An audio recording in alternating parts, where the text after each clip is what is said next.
Time for Bomber Banter. Now over to Fiona. Hello, everyone. Is anyone there? I'm so sorry for the hoo-ha. That was incredibly stressful and has never happened to me before. But all of a sudden, I think there is an update that was happening with the software behind the scenes, and all of a sudden it's said that the stream didn't exist. So I'm so sorry. Beauregard, Wattlebottom, well done. You nailed both stream first, so well done. Hello, everyone. Now, because I've had to create a new link and a new stream, I have to now upload all of the draft content. So what I'm going to do while I'm doing that, yeah, that's funny, James. Dodo sabotaging it could be.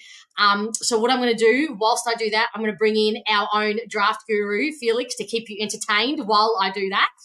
Here he is. Hello, Felix. Hello, Fiona. Hello, everyone. How are we? All right, over to you. Let me do my thing. Yes, sure thing. I will be the MC for the time being. How are we, guys? First of all, this is an exciting night. We all love draft night here at Bomber Banter and Everything Essendon. Joint little collab. Hello, Moby. Thank you for the donation on behalf of Fiona. Yeah, this is going to be fun. It's going to be interesting night. Big night for the future of the club. I think I've kind of gone through the motions of being nervous, being excited. I think now that we're actually here, it's just I just kind of want it to happen. I want it to start already. We've got another 22 minutes until it does, and I think that's a bit too long. I think we should just get it started already. Did you jump out of bed just quickly, Felix? Did you jump out of bed today? I should have said Merry Christmas. Yes, thank you. Merry Christmas. No, it was a slow roll out of bed because I've been very busy trying to get a lot done. Had a little bit of a sleep in today, actually. Took the day off work and had a little sleep in, which was nice. Very good. But no, we're here now, which is good. We're excited. It has been. I don't know about you and everyone in the comments here, but I've been building up and being really, really excited the whole year pretty much. I love the draft, but the last few days, it's felt like it started to really get real, and I've realized the stakes. This is it's a very important draft. Like, you're looking at what we have at our disposal, the picks we're about to have. Obviously, we might be having pick 9, or we probably are going to be having pick 9, and I mean, we got to nail it. We do have to nail it if we want to be a good team in the future, and we've got a good opportunity to nail it, I think, as well, which is exciting but nerve-wracking at the same time. Yeah, I feel like I'm waiting for a baby to be born. I'm waiting to hear its name. I'm waiting to hear how tall it is. I'm waiting to hear what it's going to bring to my life. I've already got names that I want planned as well, and if it's not one of those names, I don't know how I'm going to feel. It's an interesting time of the year. Any of you watching, expecting a baby, or your wives or partners expecting babies? Because, man, this is more so this afternoon. I am feeling the nervous energy. This must be what they're feeling, or what do you think that they're feeling right now? Do you think, how they all say, "Oh, I'd be happy to go anywhere." Do you think deep down they're overwhelmed with their emotion to go to their actual desired place? Yes, I do think they are. I think it'd be petrifying. You know what I think about a lot is the little Sullivan, Roby, Xavier Taylor kind of situation, because you've got Sullivan, Roby, who goes to Essendon but's probably more likely to go to Richmond, and then Xavier Taylor, who goes for Richmond, who's more likely to go to Essendon. Surely there's a handshake agreement between the two teams to say, let's just give the kids what they want and send them to their desired teams. But no, it's fun. I think and the fun thing about the draft is that yes, there's a lot at stake for us fans, but it is just good seeing these kids get to live out their dreams. I think at some stage we've all dreamed of playing AFL footy, and these guys get to do that in about 20 minutes, which is just good. That is very good. Yeah. All right. I think I've got everything that I had prepared for tonight up and about. Once again, I'm so sorry. I hope you've all been able to find your way here. Hello, everybody. If I haven't said that, thank you all so much for being here and joining Felix and I. I think this is going to be really fun. I'll turn up my TV so we can hear the draft in live time. I'll update it on our screen. But before we move on to everything else, hello, Scotty. Thank you for being with us. We all know that Felix is an absolute pro and a guru for when it comes to draft. So we're going to have a look at Felix's premonitions. So he has sent me a list of where he thinks every pick and every kid to what club that they're going. And then at the end of the draft, at the end of the night, we're going to tick off how many he gets right. So He's very, very, very doubtful that he's getting any right, or many, I should say. Yep, very I think doubtful.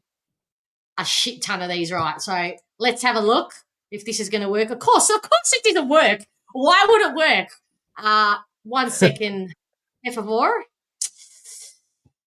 All right, here we go. All righty. All right, we've got one section done. Now let's have a look. Hey, here we go. There we go. There we go. We've got the little fortune teller down there with Felix's face. Let's have a look. Felix's premonitions. He's predicting that 25 players go tonight. Last year, a total of 30 players went. Now, Felix, you sent me this a couple of nights ago. Yep. Is there anything that you would change waking up today, or are you pretty stead on? Well, I did this before Cal Toomey released his mock draft, which, like, just trust him, not me.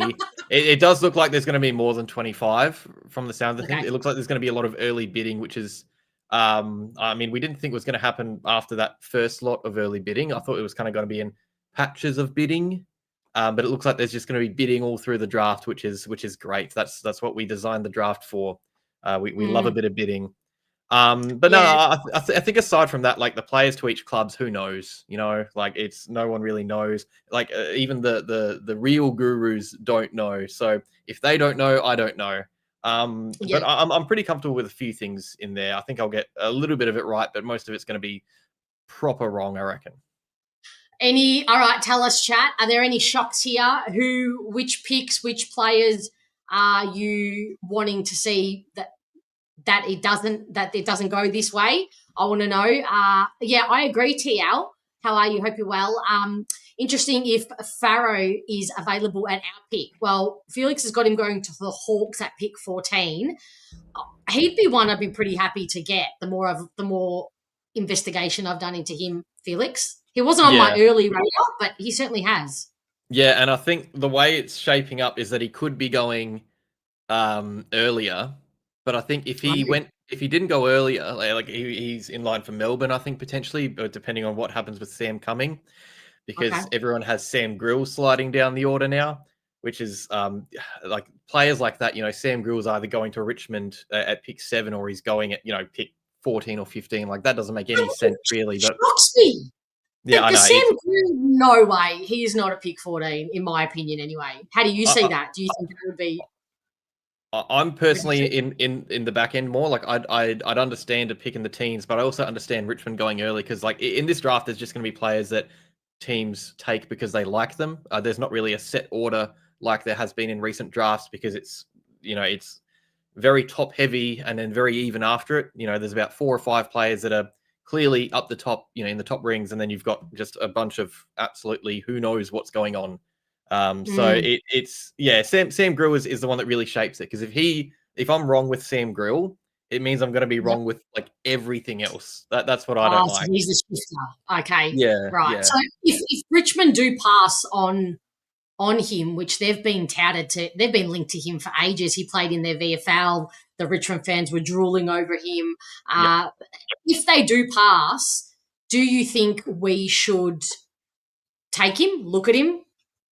Nah, I don't think so. I understand it, but not with one of those early picks. I think like he's a lot of fun, and he's a really exciting player, but I think there's a bit, it's not really what we need. I don't personally think, but I mean, there's a lot we need. I think every fan and everyone's going to debate on what the Bombers should be prioritizing in a draft. Like really, in the end, it's going to be an upgrade on what we don't have if we take Sam Grill. I think there's other positions that you could be upgrading as well. Same with Lockie Doveston and Farrow, like deciding between those two. Either way, you're going to be upgrading a position somewhere. It's just depending, what position do you want to upgrade? Yeah, we've got a lot of gaps, but we do. I think Shano says, I'm a little concerned we will be too heavy on small forwards with Doveston. I've seen a lot of this, but you know what people keep saying to me? When I mentioned Doveston, why do you need Doveston? You've got Kako. And I say, Kako is one person. He cannot be left to do it all on his own. A. B, you need depth, just in general. So you need 1 or 2 running around in your VFL, just in case. 3, touch wood. We clearly are not the most luckiest in the injury department. Like you need backup. So the argument is, we've got Kako, but that is null and void to me. Yeah, and the way I see it, if you get Doveston and Kako in back-to-back drafts, you're pretty much set in your small forward department for the next 5 to 10 years, and you can you don't have to attack any big name small forwards. You don't need to focus on that position.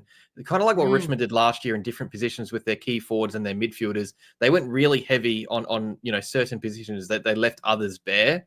But them doing that has allowed them to be a bit more creative in this draft and potentially attack players that might be lower down the order, but that they really want. They can be a bit more open and creative with their list management strategy because they went really heavy on certain positions. And I think that Richmond doing that model there, I mean, maybe last year I would have said that, drafting Kako, Doveston back-to-back wouldn't be the right move, but that's personally what I want now, I think. I'm on Team Doveston. I think Kako and Doveston and Caddy in the same forward line that'd be so fun. Yeah, imagine that.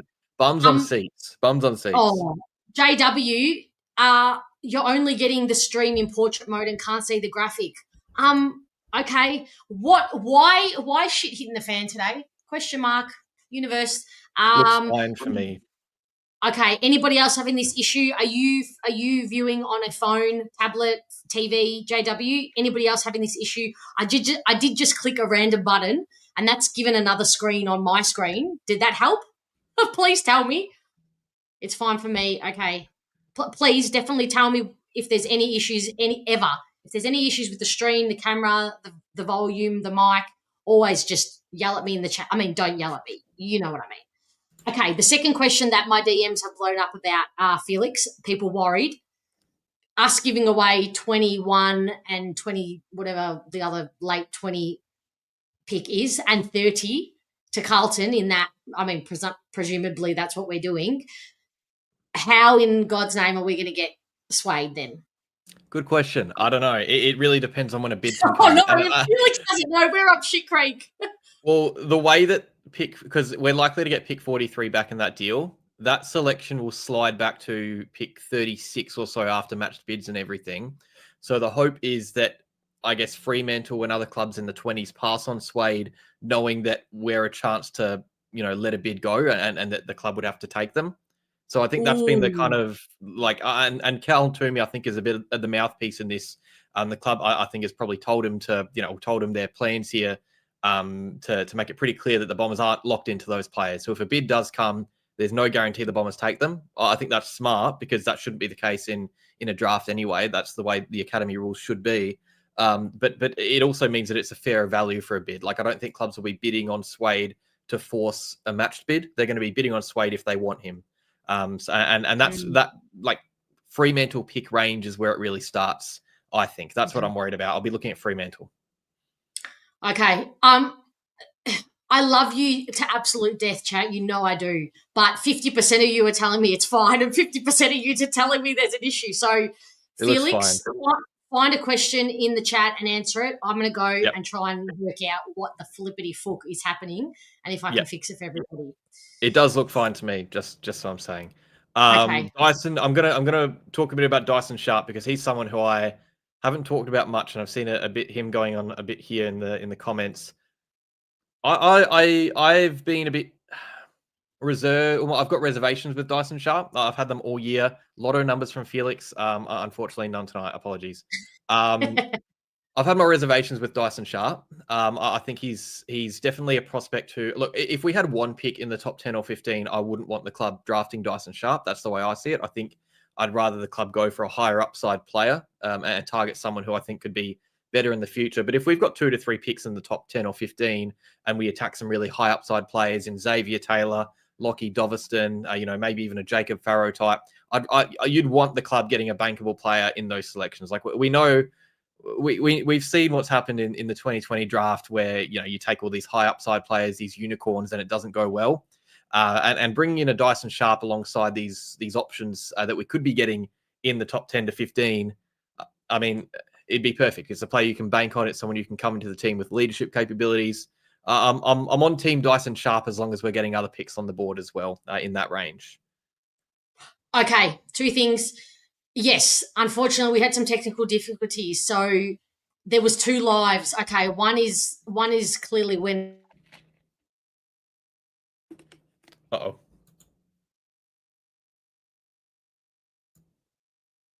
Have we both crashed, or is it just a Fiona crash? Chat.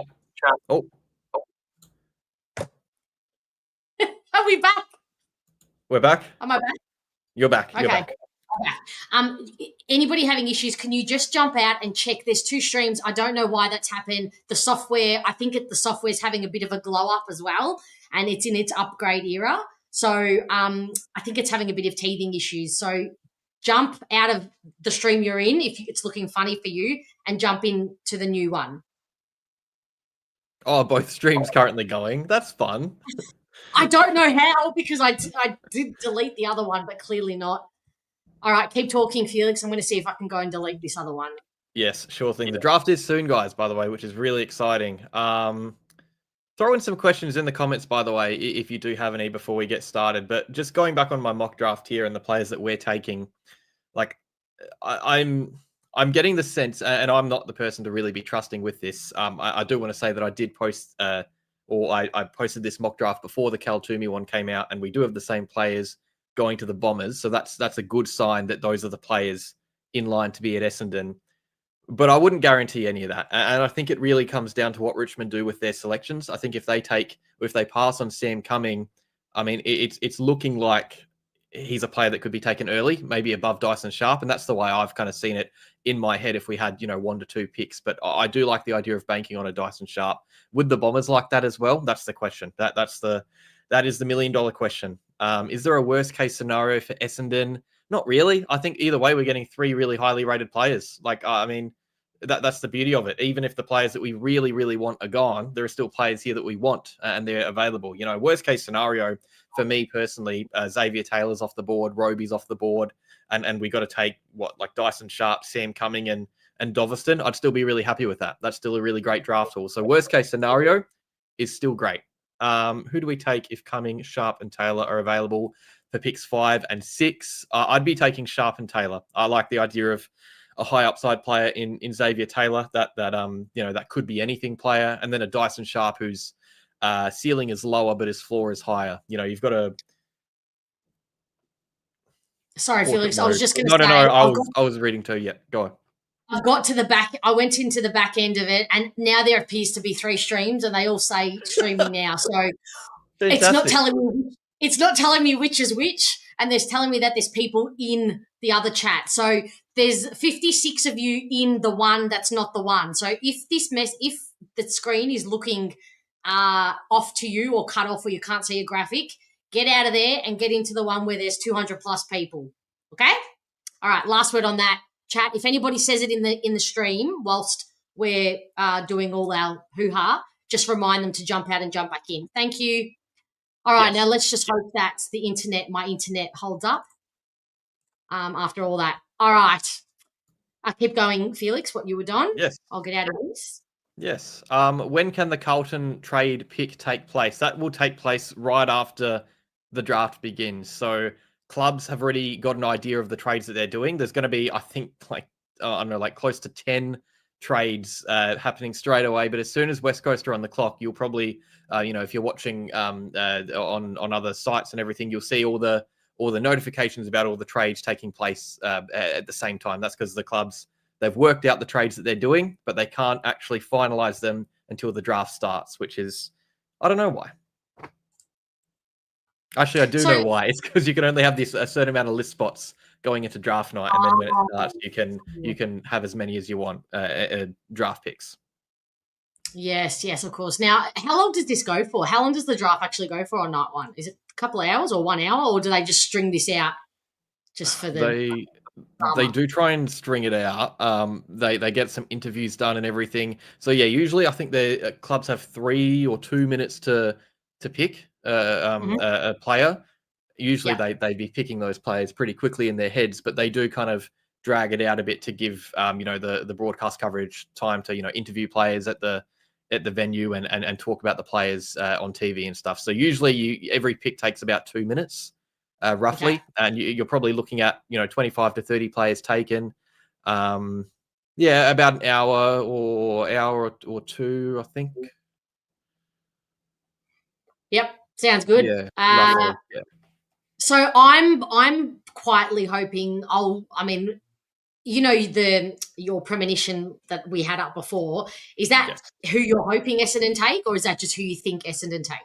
That's who I think Essendon will take. And I'd be Let's okay get with that. Like at this stage, I don't even know who I'm hoping Essendon take. Like there's been too many names being thrown around. I just want to see some players in the red and black, and I'll be happy with whoever we get at this stage, honestly.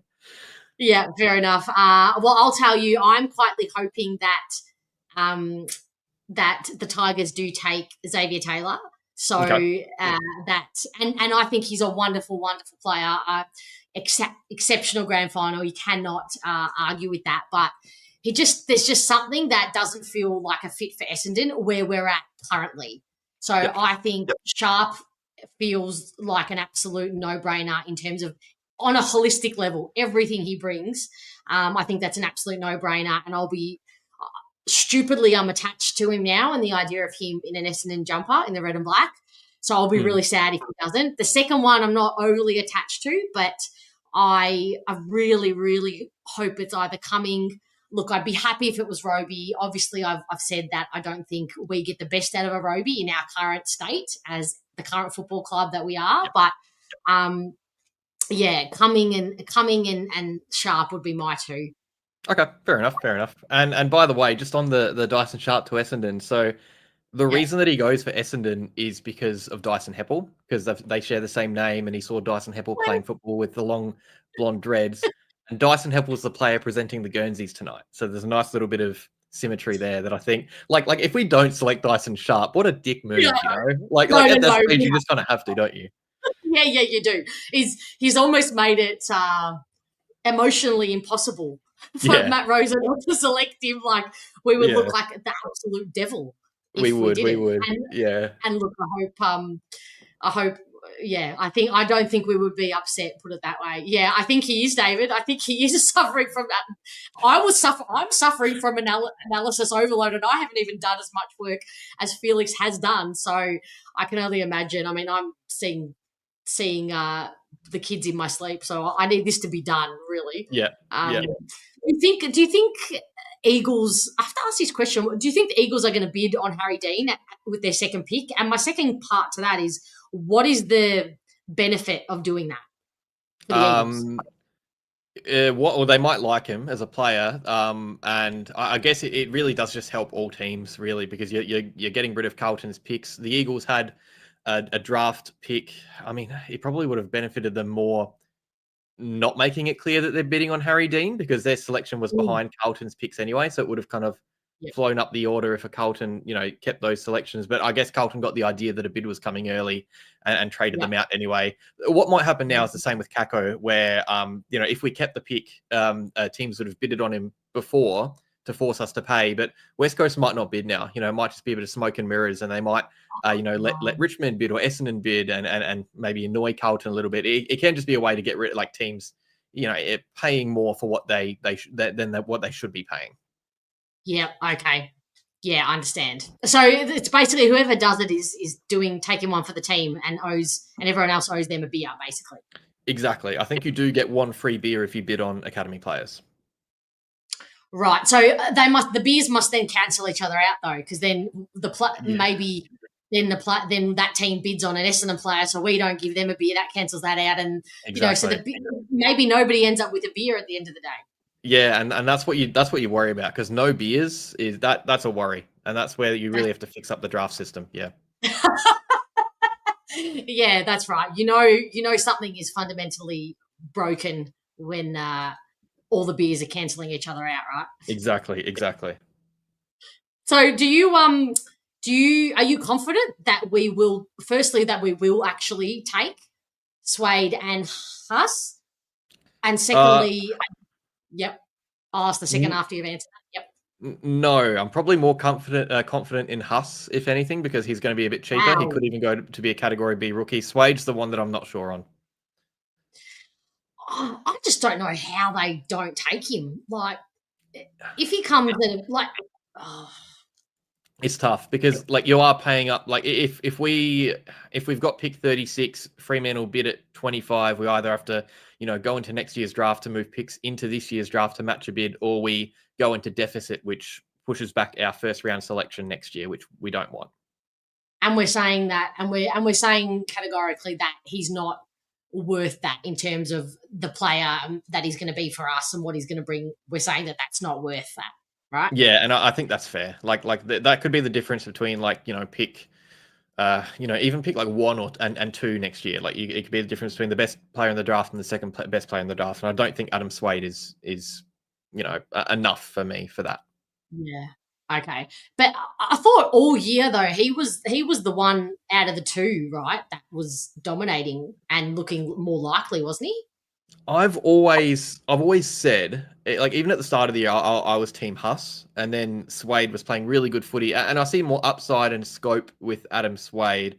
It's kind of in a weird way, it's kind of the Dyson Sharp debate kind of flipped around in that, like, I see upside and scope with Swade to be, a different player in different positions, kind of like, like the high upside player. Hussein is more bankable in a way because he's got a defined role, a defined position. Yeah. He's actually played better footy at a higher level. He kicked 3 goals on debut in the VFL. Adam Swade was really quiet in the VFL. I really like them both. I think both are like, I would like a world where both of them are on Essendon's list, but if Huss is cheaper, he's potentially a category B rookie, and Adam Swade could cost us, quite a bit in next year's draft. I mean, I'd just go with Huss, especially if we're getting 3 picks in the top 15. I think that's a good result anyway. Oh, I'm just watching them walk, all the draftees walk in. There are some very baby faces. In 5 years' time, we're going to be looking at these pictures of these baby faces here and comparing them. So the stream has just started on Fox Footy if you're watching that. So I'll turn up when the count starts for Essendon's picks. I'll turn up the volume so you can hear it on here too. But otherwise, just have it in the background and join us. I'll update my list here too. There was a question. I was going to say, just for people who are not familiar with what the Category B and what that involves in terms of taking Huss as a Category B, what does that involve? Yeah, so if a player's linked to your academy and they get through the national draft, you can take them in the rookie draft, but you don't need to select them in the rookie draft. You can just add them to your rookie list as a Category B rookie. Honestly, like getting into the intricacies of the rookie list it used to be relevant, I think, but now as time has gone on, like you're seeing teams add veterans to the rookie list, like 35-year-olds are being added to the rookie list to create list spots for the national draft. So that's definitely something the AFL has to look at because teams are exploiting that. There are some loopholes there which don't really make any sense at all to me. I don't know why the rookie list is such a weird thing as it is. But yeah, pretty much if Huss gets through to the national, if no one picks him or bids on him in the national draft tonight or tomorrow night, then we can just take him as a Category B rookie. Yeah, that's great. And like that's the ideal scenario, everyone, I think. Yes. Hey, Matt, yes. Good question. Unfortunately, I cannot stream. I can't add another window to our stream here and stream the draft. Copyright reasons. We can't cancel Bomber Banter or else there'll be no Bomber Banter. No place for us all to cry together next year and beyond. No, I'm just kidding. I really like that point from TL. Nobody who's played over 20 games should be on the rookie list. I like that. That should be a rule right there. 100%. It's just bordering on ridiculous now. Like, I just think there's another way the AFL could introduce another way for these older players like the Mason Cox who is going to Freo. I just think there's a much better way, and I don't know how they didn't see this getting exploited because it's so obvious. Yeah, I think Jack Gunston at Hawthorn might even be a rookie. Yeah. Like, what does that mean? It's frustrating. It's frustrating. Yeah. I think that's a good point, Joe. Then on Richmond, they nailed last year's draft and they were kissed by North, giving them another top pick this year. Yeah, I feel like that's why the Tigers are being so cagey at the moment about who they're picking, and even Cal Toomey, who's the oracle on drafts and gets all the late mail, he's got no flippant idea which way Richmond are going, and I think that's because they're kind of just back there on their terrace, lulling in their freedom in this draft because they really did nail the specific elements of last year's draft in filling big list gaps that they had. And this year they can afford to be a little bit more creative. So I think that's why they're doing that. Yep, and a big reason why they are being cagey is because apparently there's still a belief that they could look to trade on one of those selections to a team that wants them, because they do like Sam Grill, and that's part of the reason why I've got Sam Grill here in my draft, them just taking him outright, because there's a belief that they think they can select Sam Grill a bit later in the draft, which is true. Clubs would pass on him after their picks if he wasn't taken. But they think that they don't want to give away too much to clubs, because they don't want clubs to know what's available after they select. So if they think that they can keep their cards close to their chest and have a club come in, wanting a Sullivan, Roby, or a Xavier Taylor or someone, that they can maybe slide back in the draft and take Sam Grill, who they were going to take with one of those selections anyway. But I don't see that happening. I don't think there's going to be any trades that early, I don't think. Yeah, and surely we're not trading up, please, to spot 2, to pick 2. Surely not. I didn't even bother making a slide on him because I'm just like, that's ridiculous. Surely Essendon are not trading up to take Cooper Duff-Tyler. Yeah, I hope not. I really like Duff Tyler. I think he's a great prospect. I really like Sullivan, Roby. I'd be really happy if we have either of them, but not at the expense of a top 10 pick, which is, we'd likely have to just get rid of one of those selections as it is and move down the order with the other one anyway. So, I hope not. Heavy Carts, how are you? After the pick swap, we will still have 5 list spots. What is the next pick we have after 43? As in 43? Yeah, so nothing. We won't have a pick after 43. It'll be 5, 6, 9, 43 are going to be our picks when the draft starts. 5, 6, 9, 43 for over the overall. Yep. So we do have the, if we had more list spots, we'd have picks in the, 80s and 100s. But once the draft starts, you can only have the amount of picks that you have list spots available. So, picks 84 and 101, as Moby says there, they just dissolve. They're gone. So as soon as the draft starts, you can only have the amount of picks as list spots available. Yes. This is a good question from Jai. How are you, Jai? If we intend to match a bid on Suede, the only option is to trade future picks. How much do you think Kobe Buick influences that, and Tassie for that matter? Great question, Jai. Well done. Yeah, Felix? I like it. I think I don't think we'd ever eat up in the 2027 draft. I think ideally we keep first and second rounders for next year. And if there was a way to send across a future 4th to a team that wants it, that would be great. But the 2026 draft does look a bit better anyway. But when you look at what we've been doing in the drafts in the last few years, if you nail 3 drafts, and that's the thought process here, that the Bombers want to nail this draft because we've nailed last year, nailed the year before in my eyes. If you nail 3 drafts in a row, you can have a bit of a gap here and not take, too many players, even if it's just the first and second rounder. And Zach Butters would be handy, wouldn't he? It's tough. Throw $5 million at him. Look at the catch. Splash it. Yeah. But I don't know. It's tough because you want to nail the draft you're in, and teams like Geelong and the really smart teams in the competition, they don't really care about future picks because they know that they can get picks each year. It's a bit of a weird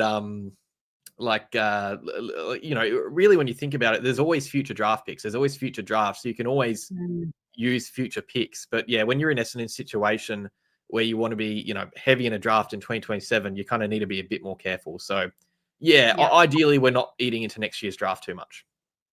Yeah, okay. So let's say for hypothetical sake, and I think by your prediction, your Oracle predictions, that we go heavy on the midfielders this year.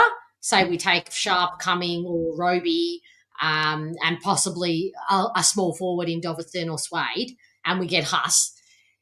Say that happens and that we have an injury-free year and nobody wants to leave the club. And stop laughing at me, Joe. You talk, the things you say, the universe is listening. So speak in good terms. But say that all comes to fruition, Felix. What would we go in next year to next year's draft prioritising? Good question. Depends what's available. And it depends what we take in this year's draft. If we pass on a Lockie Doverston, there's a guy in next year's draft who I really love called Marlon Neocleus. He's like... What a name! Yeah, and He's one of the smallest players. I think he's sub 170. Like he is tiny, but he is so entertaining. He's a great little small forward. There are some really good key defenders in next year's draft too, I think, as well. Ooh, And then you also okay. have to think, if what you take in this year's draft, but it's also about what you're getting in 2027 potentially as well. So 2026 becomes it's like a sandwich because you don't want to take things that you're going to be taking in the previous draft or the draft after it. Kobe Buick's a midfielder. Great analogy. Sandwich. Yeah, sandwich. Yeah, a nice little 2026 sandwich draft. Yeah. So I think really there's a lot we need. I think probably midfield the next few years will be addressed because I think there'll be some players, potentially on the way out in the midfield. Not just Zach Merritt, like not trades, but delistings as well. I reckon there's always some players under pressure. But I do think the key defense is something we do need to address eventually. At the moment it's Zach Reed, whose body is not great, Lewis Hayes, who I really like, and then a bunch of older players. So that's probably a position I want to see invested in a big way in a draft or trade period. That's a good next year plan, I think. I agree. NATO, does Doveston play like the Wizard? Yes, he does, and right down to personality too, I believe. Just as much of an extrovert on the field as the Wizard is. So he would be. That's why I've just come to like him more and more. And you know what I did love about him, Felix, and I'll credit Scooter from the Lunchtime Catch Up podcast who tweeted this, but about his pressure acts, how he raised them from last year. They were in like 3.23 or something, and he's raised that this year to 5 point something. I'll say 4. And that's what I really liked. That increment, when I can see that a play, it's why I loved about Sharp as well, like question on his, dimension. So he goes back and works really hard and adds goal kicking, some really, really effective goal kicking and efficient goal kicking to his what he can bring to a club. So I just love that about Doveston in terms of him actually going back, working on the things that are going to get him picked high up in drafts. And so in answer to that question, yes, right? He does, yeah. And Doveston was told by, I think it was the Eastern Rangers, to work on that. And that's usually a weakness that you see with draft or small forwards early on. Isaac Kako in his draft year, his big weakness was his defensive pressure, and you wouldn't believe that watching him play last year because of how hard he worked on it. Yeah, I know.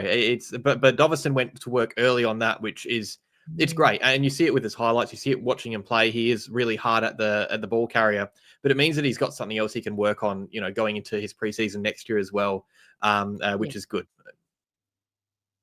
Yeah, absolutely. TL, we shouldn't draft Avery Thomas late as he's from Tassie and we can trade him for a pick. I like Avery Thomas. I wouldn't mind drafting him as just a player. I think he's got a lot of upside. He's a really athletic and tough defender. He's not really like you wouldn't call him a footballer. Because with the footy, like I can't even think of him with the footy, to be honest. I just like when I picture Avery Thomas, it's him just like throwing his body around and just doing weird things, with his body. He's got really great athletic attributes, but he's a really tough and brave player in defense, kind of like Brandon Starcevich, but less of a footballer, But yeah, I like him a lot. Less of a footballer, and that's worrying me because we're in this climate where we're only drafting athletes and no more footballers. So I don't love that he's not a footballer. No, I wouldn't say not a footballer, but like his footballing skills aren't his main strength. So you can definitely work on it. And quite a few of these players, like Max Holmes, is a good example of an athlete who turns good. But Avery Thomas, like I look at him and there's a hard edge to him which I really like. Like he's not just an athlete to me; he's someone who's going to really compete and try and be better than what he is. Right, okay. And where's he projected to go? Is he late? Probably. Like if we had a late pick, I wouldn't mind using it on him or someone like that. But I don't think we're going to be using any late. Oh, I guess we might if Adam Swade is passed on. Yeah, he'd be late. He'd be like well after the 30s, I'd say. Good question. Is Doveston's defensive attributes and pressure acts are actually natural to him? I think as a small forward, we all know what's the makeup of a small forward, that they love getting on an end of a goal. Isn't that the gag that commentators use every time they talk about small forwards and key forwards, I guess, that they never pass off? they see the goals and their eyes light up. So I think natural is probably probably not the number one thing that comes naturally to small forwards. And as Felix said, that even our own Kako, who is so defensively accountable, had to work on that too. So, yeah, I wouldn't worry me that it doesn't come like first off the rank naturally to him. Not at all. Yeah, I think the fact that he can do it is proof in the pudding. Yeah. Hello, Atush. How's it going over there in Blue Abroad? And Pommy with Pommy. How's it going? Thank you very much. Handshake deal for pick number 9. You're welcome. We won't bid on Dean now. You're welcome.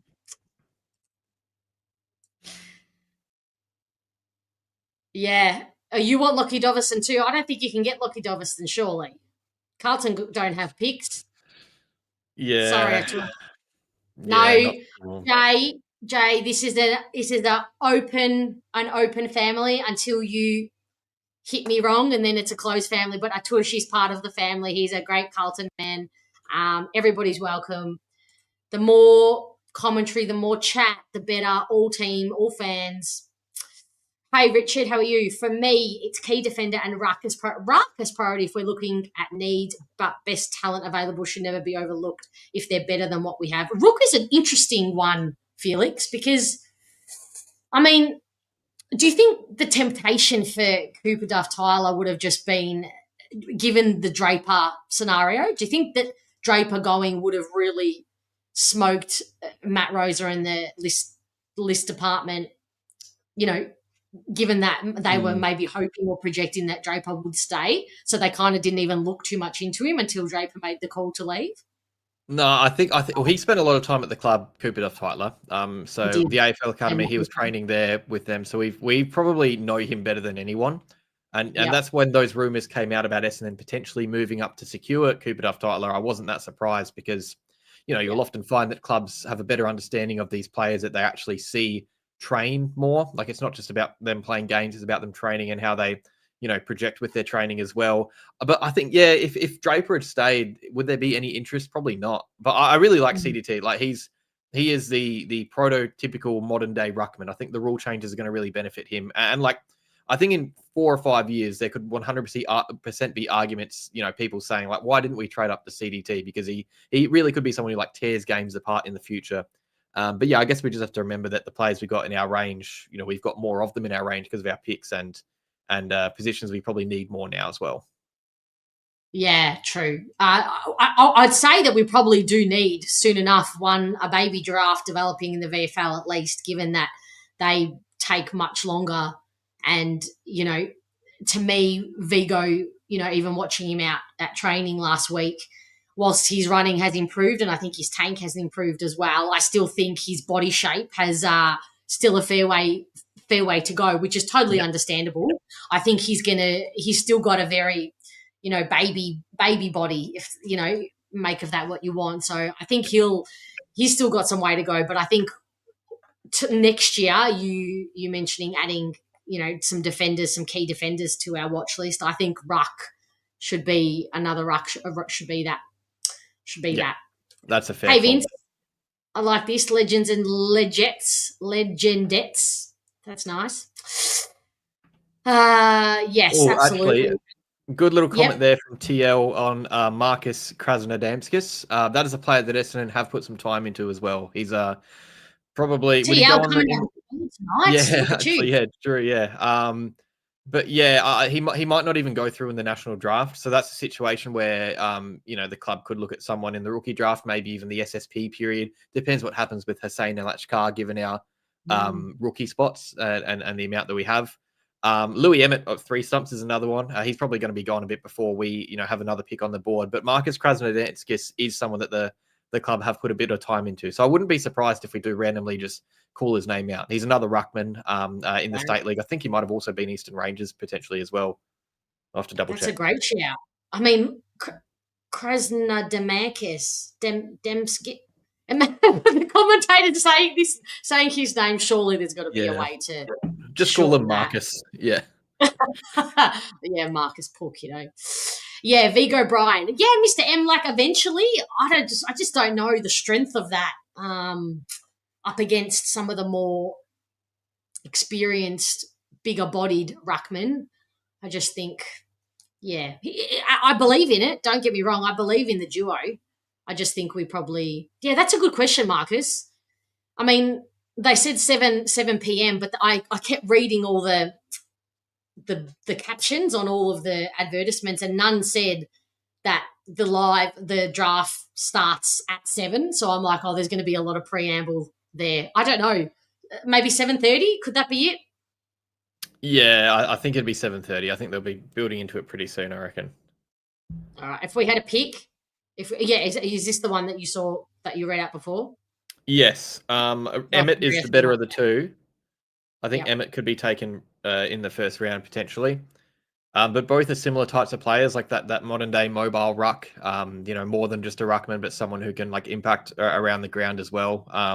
I'd be happy with either, to be honest. But I don't think we'll go that way this year. Yeah. Okay. What do you mean they've got an hour of live trades to get through? As in an hour until the live trades happen, or is that what you're talking about? I don't think we can preamble for 1 hour. You guys are going to get so bored. I mean, come up, hit us with the questions if you have any. I mean, when I say we, I mean the guru here. Never bored of the draft. Although I am keen for it to just wrap up so I can think about next year. Yeah. Yeah, I bet. I absolutely bet. I'm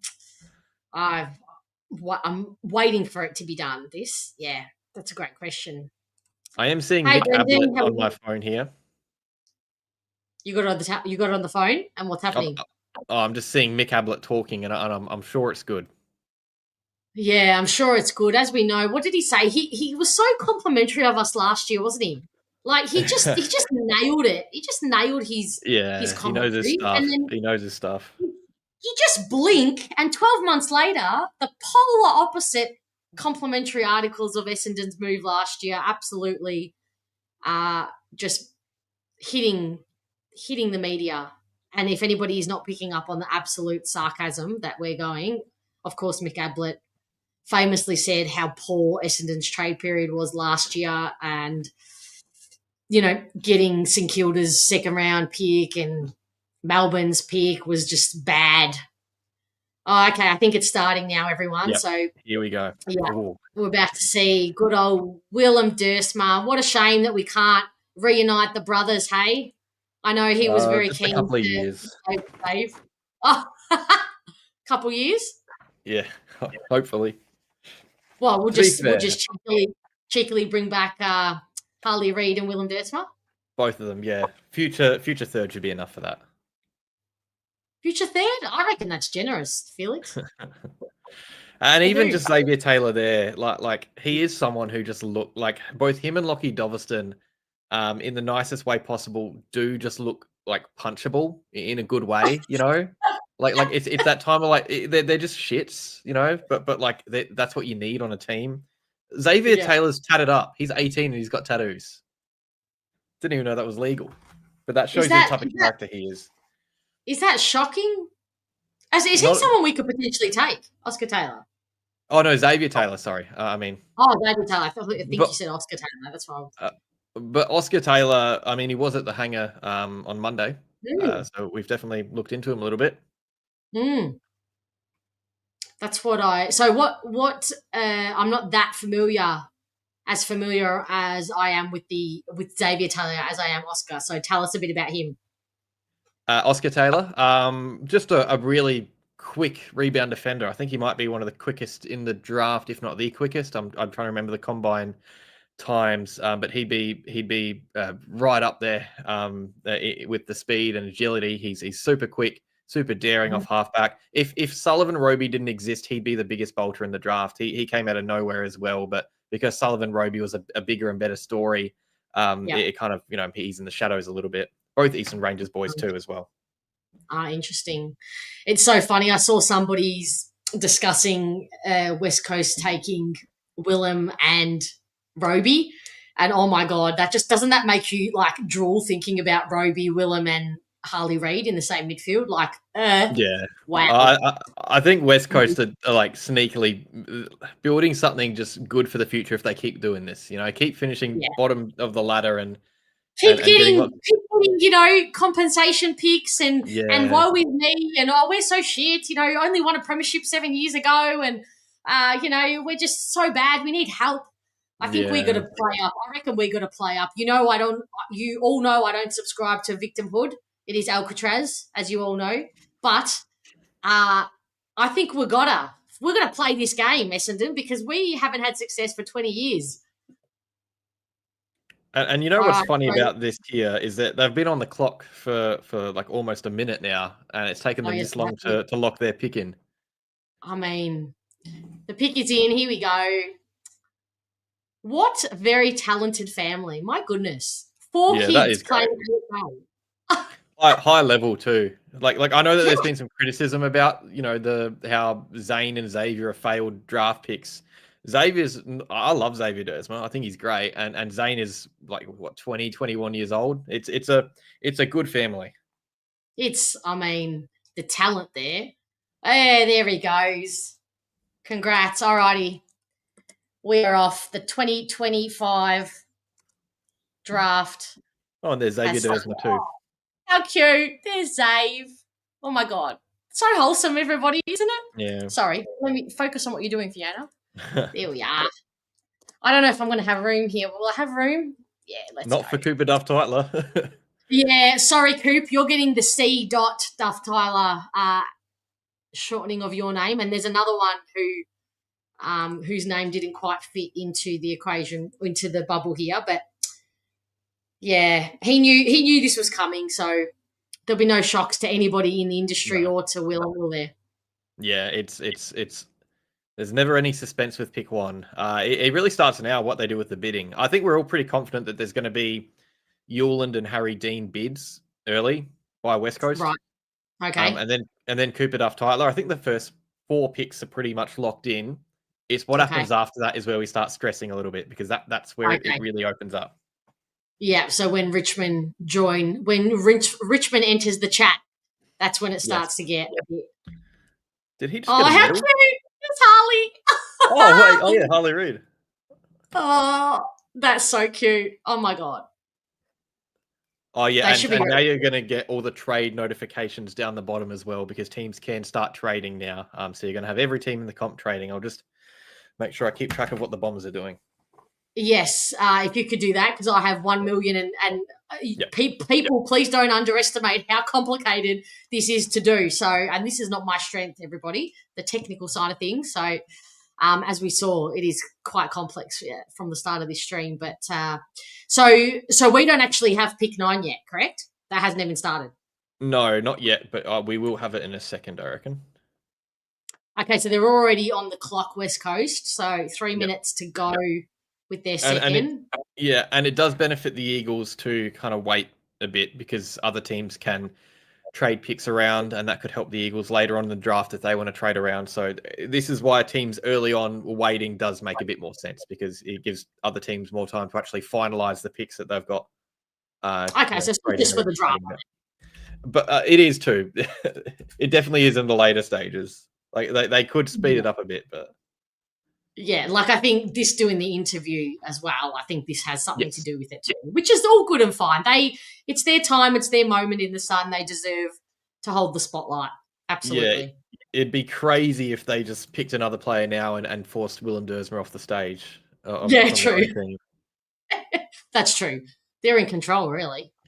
Yeah, it's exceptional to think that, at 191 centimeters, that he is the player he is. That just continues to blow my mind.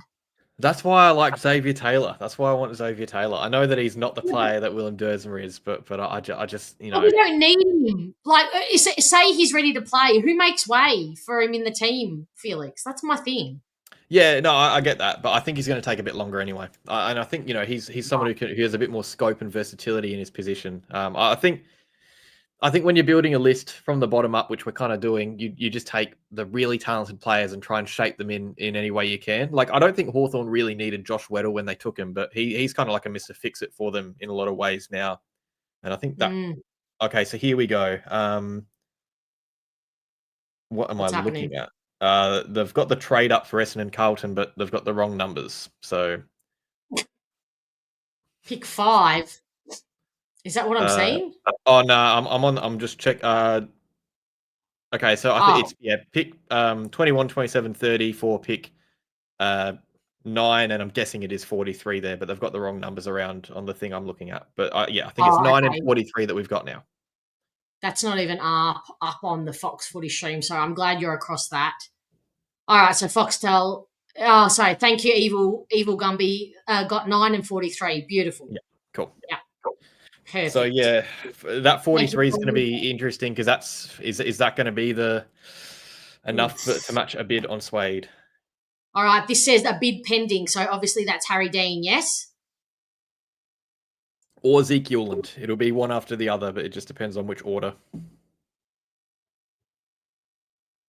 Okay, so either Zeke or Harry could be the pick number 2 for 2025. Yeah, gotcha. Yeah. So why is this bit? See, now this shits me. Why does this bit take so long? Why does? I mean, we know that Carlton's matching that bid. We know that Gold Coast are matching that bid. Just do the shit. Good question. Why does it take so long? Just this little bit. Like once the wholesome moments are out the way, there's just no need. Yeah, and then they're going to have Zeke Euland go up on stage as well. Exactly. Yeah, so picks 5, 6, and 9. Yeah, I get it. I know. And we get to all just talk shit with all of you, so I shouldn't complain, should I, really? Exactly. Yeah. So what's happening to Hawthorn? Explain that to me. What's happened to Hawthorn? Well, this is... We just got the pick that they offered to us. Yes. The symmetry.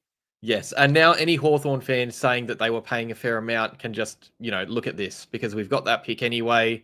We're getting 3 top 10 players. If we got pick 9, what we'd have to do is likely send away a bunch of those picks in the 20s, for other drafts because we wouldn't be able to keep them anyway. So that's why it was just never a good enough deal. You can't just offer up a bunch of picks that add up to a certain value and say it's enough. You got to give them actually teams what they want, and that's not what we wanted. That's such a good point. Everybody, did you hear what Felix just said? If you didn't, tomorrow watch this back, and whenever there it is, Zeke. Yeah. Whenever the pick comes in, whenever a Hawthorn player, a supporter comes at you with that, this is what you just say this is what you say to them. It was never a good enough trade. Yeah. So Zeke Euland is the number 2. All right, let's update that. And can I just say, Gold Coast next year are scary. Like oh yeah, they're building something there. Like they've just gotten what have they gotten? Not Charlie Curnow, Christian Petrarca, Jamari Ugle-Hagan. If he comes good, that's a massive bonus for whatever pick that was. And then they've got 2 of the best players in the draft as well. Like they've had the perfect off season. That's insane. Yeah, to think that they've got Petrarca there. I know there's question marks over his durability and his immediate future, but man, and his brother, Zeke Euland's brother, I'm a big fan. Yeah, he's good. I like him. Well, Zeke is kind of like a smaller Bodie. He's got the same real toughness. Sorry, I was just saying I remember him when we played Gold Coast and here at Marvel, watching Euland just tear us up. Yeah, he's really good. And they're similar styles, but I think Zeke's got a lot more upside because he's probably a fair bit classier. And also like we didn't even really see him at his best this year, and he's still picked 2. Like he's been injured all year. He had stress fractures, I think. He hasn't really had a proper run at footy, and he's still picked 2, and that shows how highly rated this guy is. I think if it's an open draft, there's a serious conversation about him being pick 1, I think. That's crazy, yeah. I mean, academies are great, right? We still like academies. For now. I mean, we all saw that Cochrane already next year is already like potentially, going pick 1. And was this week or last week? Wasn't he added to Port Adelaide's academy, right? Yep. They've just got access to him.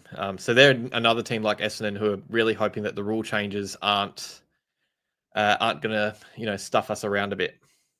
I think they are. I really think they are, Felix. I think they will a little bit. I think what they're planning is you have to match bids with 2 picks, which means, Zeke Uland would probably cost like a bunch of two top 10 selections instead of, what picks in the 20s as it is now. So it's not easy, and it's not easy to prepare for a bid then either.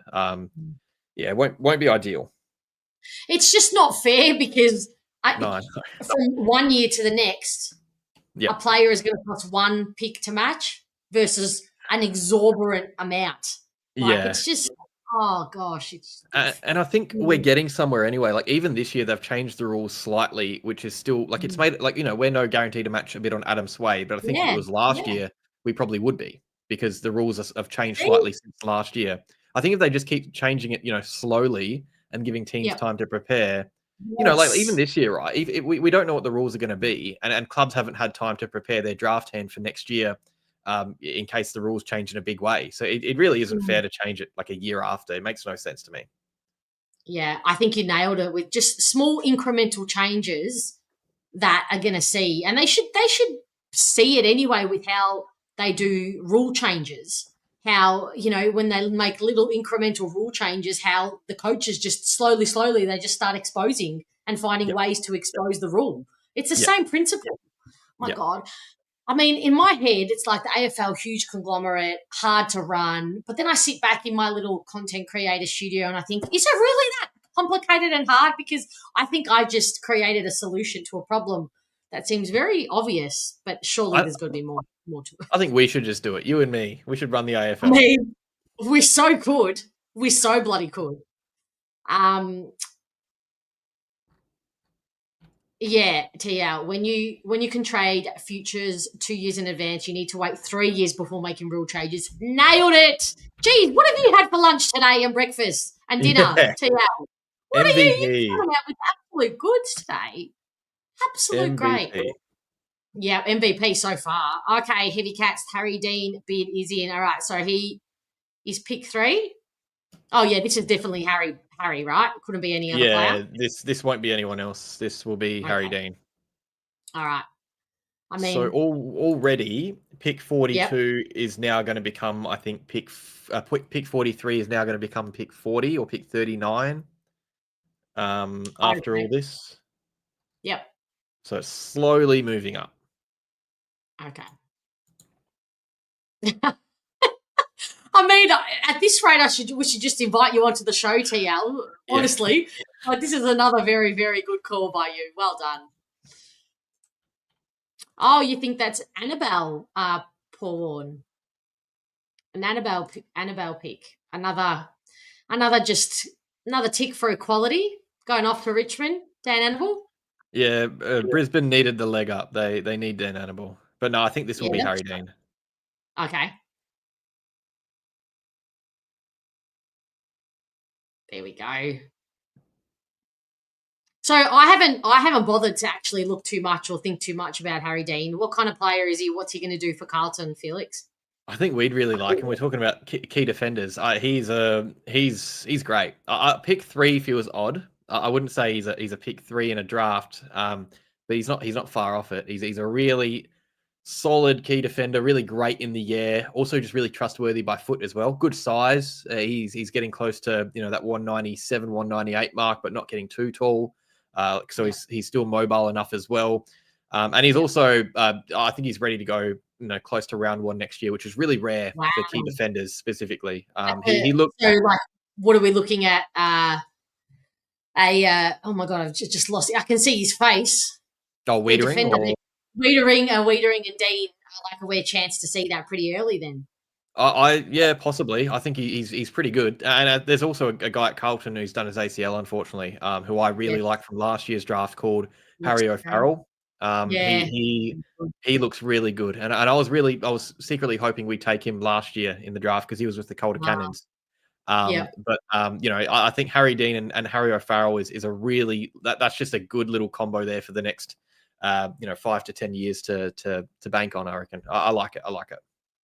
Yeah. How do you think Carlton have played this in terms of how they've handled manipulating their picks and their points and drafting in and out? Because on the surface, you look at what Carlton have given up to then get back, and you think, oh, why would they do that? But in terms of if you step back and look at who they've brought in over the last few years, as you mentioned, O'Farrell and trading up last year to take Jaeger Smith, I don't know, something. It looks like there's meaning to the madness to me. Yeah, and I think the tough thing is, like, they, in an ideal world, they'd hold on to picks 9 and 11 because, like, if a bid came where it should have for Harry Dean, I think, like a bit later with Essendon's picks, pick 11, 9 and 11 that they had, pick 11 would have slid back to another pick in the first round. So they'd get Harry Dean, a first rounder, and then another academy player, Jack Ison, a bit later. But unfortunately, because the bids come so early, they just had to trade those picks away. But I think even with the North trade they did with one of those picks, one of them's a future selection for next year's draft where they get Cody Walker, who, might be pick 1. He's another father's son that they're getting really early on. So they're kind of banking on, all these club linked players and just, taking them. Yeah, it's sometimes it's luck, Felix, and just when these kids come through, and if the offspring love footy and want to do footy. But hey, G Pat, thank you so much for the 5. Next year, can you do a Phantom Dodoro draft, guessing all of the ways he'd screw it up? Yeah, that could be an option. We can add that to the list if there's no bloody stream issues. But maybe we'll do how many players could we pick that could be that we're going to play out of position, because they're a half medium defender, but they could be a midfielder, so they're perfect for us. Maybe we take 3 Xavier Taylors. I'm happy with 1 Xavier Taylor in this draft, but Dodoro would have taken 3 of them. And you know what? Maybe it's just PTSD that I'm attaching probably unfairly to Xavier Taylor, because I hear that he's a rebound defender, that hybrid defender who can play in the midfield and he's going to turn into a midfield, and all of a sudden my spidey sense is going, no. So maybe I'm being unfair on Xavier Taylor. Look, I think he's phenomenal. I think he'll be brilliant. I think he'll be an honest player, but I just think we're going to go mids and we're going to go a bit of polish, a bit of class. Yeah, I think we'll do both, to be honest. I think both of us are going to be happy by the end of this, the way I see it. I hope so. All right, Xavier asks, any chance we trade a future second if Adam Schubert is available in the 20s? Would we? Maybe. I mean, we like him, and he's probably, I wouldn't mind it, but it just means that as long, would a club want to do that? I don't know. I don't mind it though. I like Aiden Schubert. Yeah. Does he? I mean, no, we can't take him. In short, Xavier, we can't take him because Fiona didn't prepare a slide on him, and so we can't take him. I've guessed, so I've got a bunch of them lined up here. But see, I'm giving away all my secrets to you guys. I shouldn't really do that, should I? It's fine. Okay. Hawthorn have just moved up in the draft. Down. What they done? What have Hawthorn done? I think they've just moved down or up. What have they done? They've moved up. They've taken Brisbane's pick. From which pick? So they've now got pick 18. So they've got picks 12 and 18, Hawthorn. So they've got a decent enough draft hand, but they've given away another 3rd round pick for it. They've really been shuffling around a lot. Like they had pick 9, then they've got pick 10, then they get in pick 18. If they take my guy, Josh Lindsay, I'm going to be really upset if he goes there. Really upset. It's a fair chance, I think. Or Harley Barker. I think they could do a whammy and stuff us both up. Oh, my God. That would be what I know. We're going to be happy because we're going to get some kids. But if they took your fave and my fave, man. Yeah. Do we really deserve that? Really. I don't think we do deserve that, to be quite honest with you. So this is going to be Cooper Duff Tytler, hopefully. Oh, all right. Their pick is in finally. No more bidding for West Coast, but they've done God's work, right? They've bid on. Thank you, West Coast. Thank you, West Coast. So everyone owes them 2 beers officially. We'll see how those beers cancel each other out with the rest of the fuckery that comes from other clubs.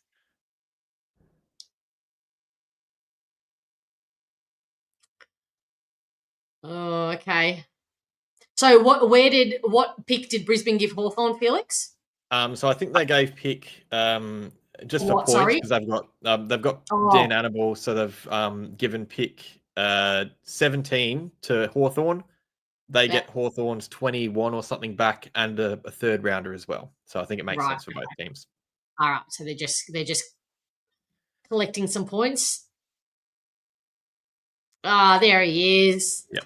What a big boy. I just remember watching him play in our VFL against St Kilda when we played them, and watching him play on like really hard-nosed AFL listed defenders, and I was just so impressed. And you know what? Everyone keeps telling me this kid's better than Luke Darcy. And I think Luke Darcy's like a unicorn from another planet. So if he is, that's just crazy. All right, let's update this. Yeah, he's a good one. Ideal world. I mean, he wasn't far off being in our academy, unfortunately. Oh, really? Oh, my God. Yeah, that would have been nice. He's got Sri Lankan heritage. I think if his dad was born just a few months earlier in Sri Lanka, he would be in our next generation academy, but he wasn't, he is not.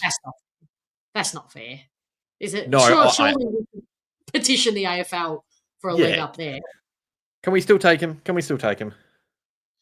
Imagine that probably we'd have to. So let's say if he was in our academy, we match this bid here, right? Yeah, that's what we do. Yeah. I think we'd just be moving picks into next year's draft in 2027. I mean, would you rather Cooper Duff Tyler or 3 players in the top 10 or 15? I don't know. But you're telling me that next year's draft is better, right? So. Yeah, but it's also about what you've got at your we're in a position where we can get some midfielders in, get some some high upside players as well at the same time. Like our picks have ended up being in a really good range, and next year there's every chance we're a better team than we were this year. So, and we might not have as high picks. That's true. All right, so we've had 4 picks. Let's see if this is going to work for me easily. If not, I'm gonna cull doing this. But let's see how. Let's see. Geez, she's given up really quickly. It's been a long week, everyone. Let's see. Nah, it's not working. Let's try this. Hey, there we go. All right, so I've got to take you off. Let's see how. Oh, this is really shitting me tonight, everyone. I need you to know how annoying this actually is. It usually just flows really. Anyway, that's not interesting. All right. Felix's premonition. Willem Dursma, tick. Zeke Eulin, tick. Harry Dean, tick. Cooper Duff Tyler, tick. 4 for 4. And you said that they would be mostly wrong. But they're the easy ones, right? I think this one's going to be a tick as well because Richmond have just put a bid in, and I think it will be Dylan Patterson. I mean, they might bid on Dan Annable as well. That's where I kind of differ from Cal Toomey. As soon as pick 6, everything changes a little bit. Oh. But I think this will be a bid on Dylan Patterson. Okay. So talk to us about Dylan Patterson. What does he bring? What does he going to bring? He's really fun. He is a. Are you going to tell me that he could have been in our academy too? Unfortunately, not. No, he's a really fun rebounding defender. He's got a rugby background, and he's actually had rugby teams in the NRL. Try and lure him to that code. But he looks like a rugby player playing football. Like the way he just gets and goes. He's at one stage of the year item number 1 in my rankings. I remember I was watching the Allies. Who were the Allies playing? They were playing someone, and I was with Dylan Alexander, and we were both sitting there watching Dylan Patterson, and we were just blown away watching him play. It was so good. He's really fun to watch, really aggressive, and I think he'll be a lot of fun next year. I think he's probably a good little cheeky rising star shout for 2026. Wow, that's a big call. Big call. Brendan, that's funny. Agree. I think we will be top 10 next year. Yeah. Can't wait to finish 10th and then lose our first final by 400 points. I'm so keen for that. And then do a fan cams after a losing final after 400 by 400 points. Oh. Yeah, the Richmond fuckery is certainly ahead of us. But they're doing us a favour here, right, by bidding? They are, until we get to their picks, and then it's the juicy part of the draft. I feel a bit nervous, actually. So do I. I don't like it. I have no insight on what they're going to do. No, I feel like they could do something cheeky. I think Sam Grew would be the cheeky thing. I think everyone's kind of gone off that. But I'm still, I don't know. I just think they like him, you know. And when Are you you like thinking with someone, your head here, though? Are you thinking with your head here, or is that what your heart is actually telling you they're going to do? no, that's my head. I think my heart is probably going with Cal Toomey because I love that man so much. Anything he says, I just listen to. But my head's telling me like Sam Grew would make sense because of the amount of time and effort they've put into him. Like I guess they've done the same with Sam Cumming lately as well. But I mean, we'll see. We'll see. That's true. But we could argue that we've put a heap of work into a lot of players too, in terms of getting them to the club recently. And not that other teams probably haven't, but yeah, he does, Jay, doesn't he? I don't know. He's got a good energy, a really lovely aura. Cooper Duff Tyler. I've said it. I've thought it all year, and when I watched him play in that VFL game, very lovely aura. So yeah, would have one that we missed, I think. Now, sorry, go. Those at the Calder Cannons really. I mean, they always speak highly of these players. They're never gonna not. But speaking to people at the Calder Cannons, they do really like Cooper Duff Tyler as a bloke. He just seems like a great guy. Yeah, really, just heart and soul. A guy who would just. I don't know. I probably could see him in a leadership group, a future leader as well. Free Stumps wants to know: do you think Melbourne Demons will get aggressive and trade up?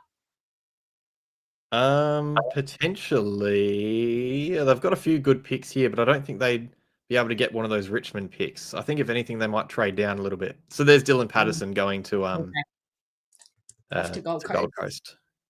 What's happening here? Oh, Gold Coast is cleaning up this off season, aren't they? It's good. It's good.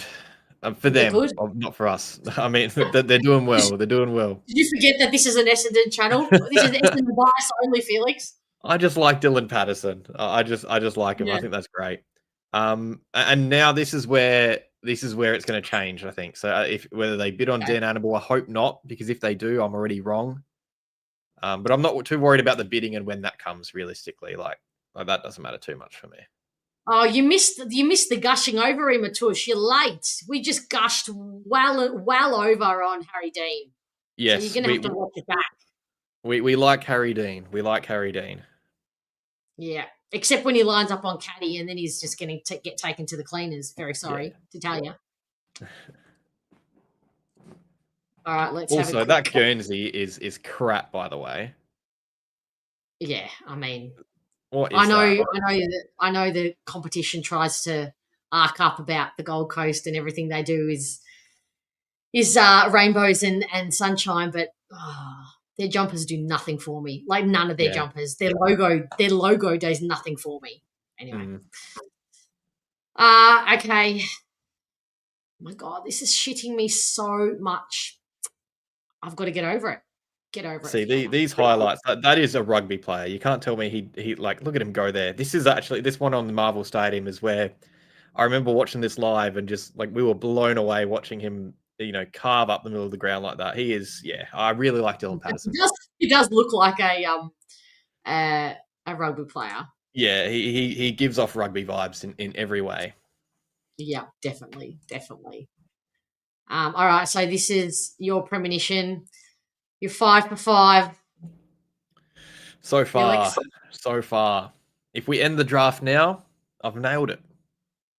You've nailed it. Oh, my God. But we're not ending the draft now, unfortunately. Talk to the chat for a second, sure thing. Felix. I'm guessing Atush is only Carlton. So tell me a bit about Harry Dean, Atush. I'm sure you've watched him quite a bit. I remember it was only really champs when I saw him actually come around, because I wasn't even thinking about him as a first round prospect until then.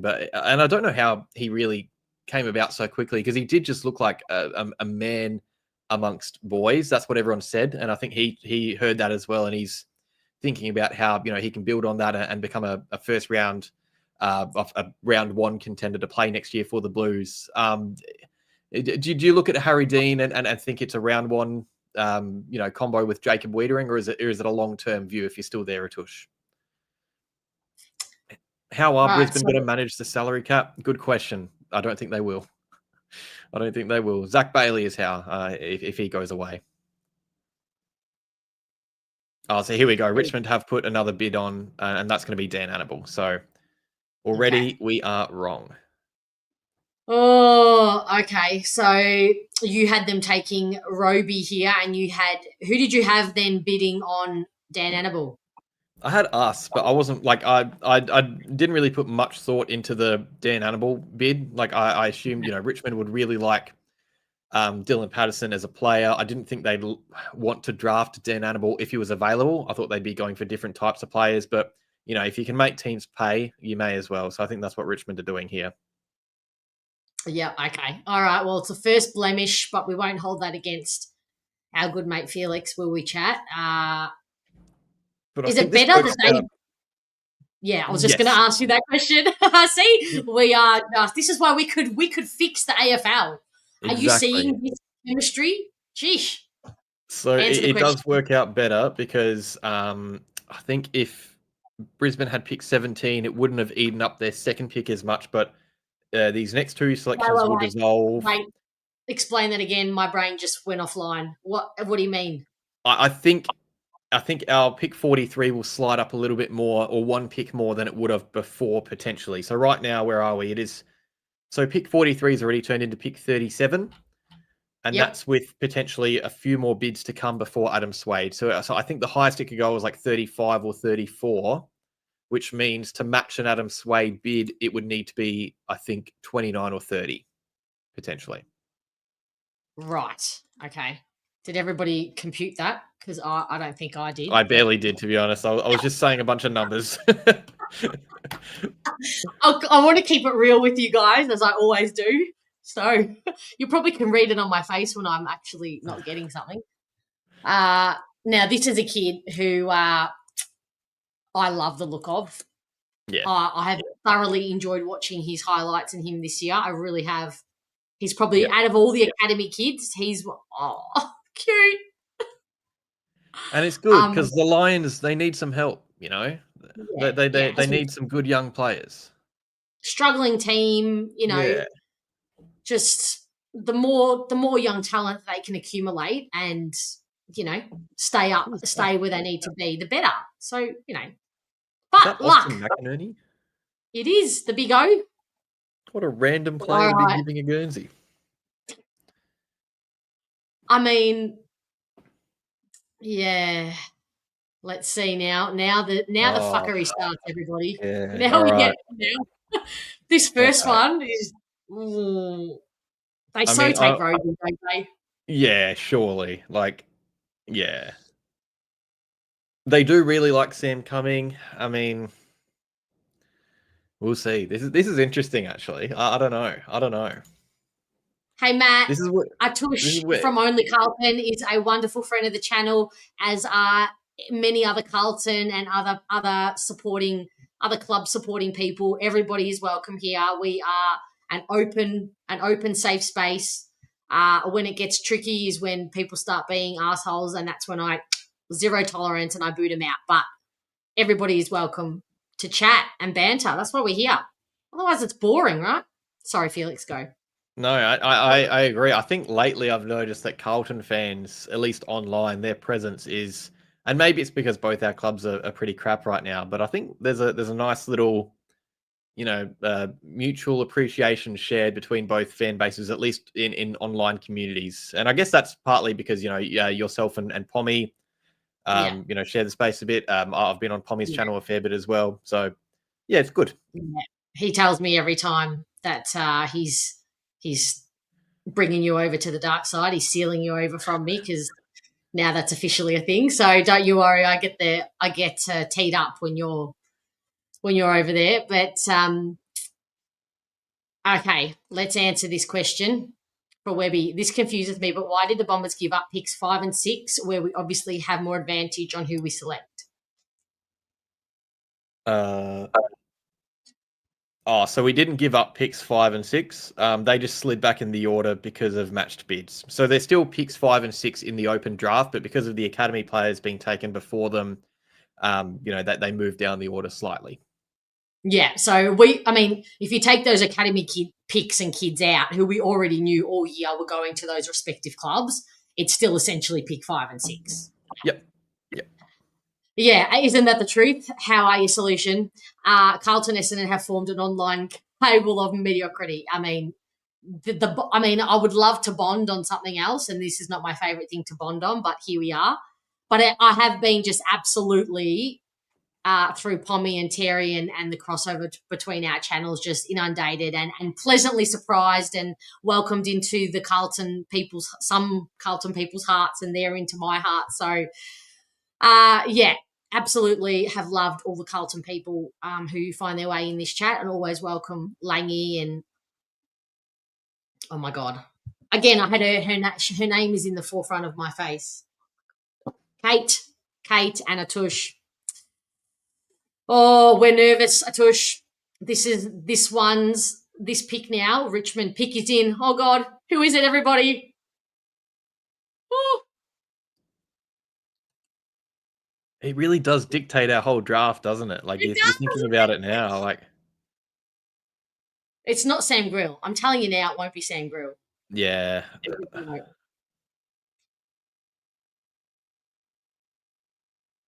Yeah, exactly. This is pretty much it. Yeah.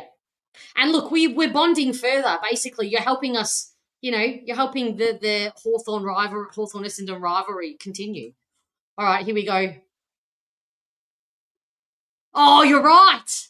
Oh, they took Cumming. There we go. All right. Dang. Okay. Wow. So Toomey is spot on. God, he's good. Oh, is that what he said? Yeah. Oh, they took Sam Cumming. Damn. All right. Why does this next pick of theirs? Oh God, he's emotional. Stop it. Far out. He is a little cutie, Sam Cumming. He's great. Oh my God. Damn. Okay. Oh my God. Bless that child. I really did want him. But okay. Yeah, he's good. I loved watching him play in the Sandful. Like that's what did it for me. He was like he's clearly not a grown man yet, but he was so tough, going up against these. He was like getting bowled over, getting absolutely knocked around and getting up every time. He was so tough in that game, and that made me really like him a lot. Yeah. I love the way he plays his football. I love the intent. His intent is just 10 out of 10, unconditionally, 100% of the time. That wins me over.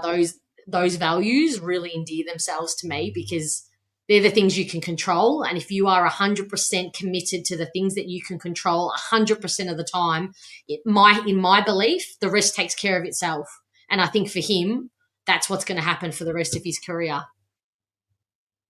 Oh, there's sharp. Okay. So this next pick is either Grill or Roby. Or Taylor. Like, I don't know. Oh, please say Taylor. Please say Taylor.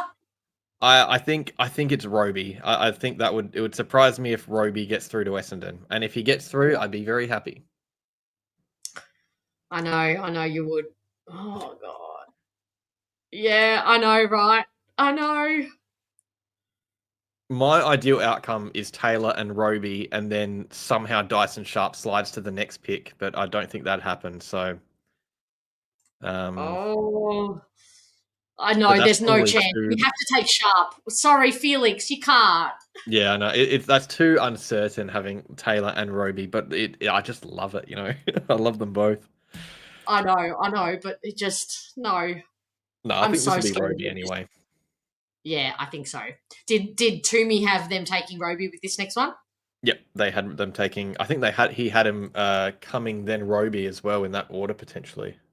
Wow. So do we believe him when he still says? Are we going to believe Cal Toomey in the future if he still says, "Oh, I have no idea. I'm still unsure about who Richmond are taking"? This is why I don't trust people. Cal. I'll always believe him, no matter what. He can say anything and I'll believe it. Nah, yeah, he did have coming then Roby. So, gee, that is like that's just a good. He gets good intel. That guy, he really does. Yeah, I'd be, as a Richmond fan, there's probably none of you in here, but far out, I'd be so wrapped with that. Cumming and Roby, man, especially after your draft haul last Last year, yeah. Oh, a long day, they, a long week, a long month. They are getting some good young players in Richmond. That's a club that's having a lot of fun right now. Yeah, they are. They have this. I have to admit, though, Felix, this feels like a safe pick to me for Richmond. It does, yeah. I think if I'm Richmond, I'm going Roby Taylor just for pure upside because they've gotten so many players in the last few years. Like you may as well just throw as many darts as you can and hope a bunch of them stick. You've got they've had so many players in this last 2 drafts. Is that Dyson? Oh no, it's not. Is it Dyson Sharp next to him? I can't see. No, it's not. Never mind. Carry on. But no, it does feel safer than the other alternatives that they could have gone with. Yeah, just given what they did last year, I just think this is very, very safe for me. They're taking a bit of time. Well, yeah, they've got 37 seconds left on mine. Oh, thank you, Cade. That means a lot. I really appreciate it. We do it for you.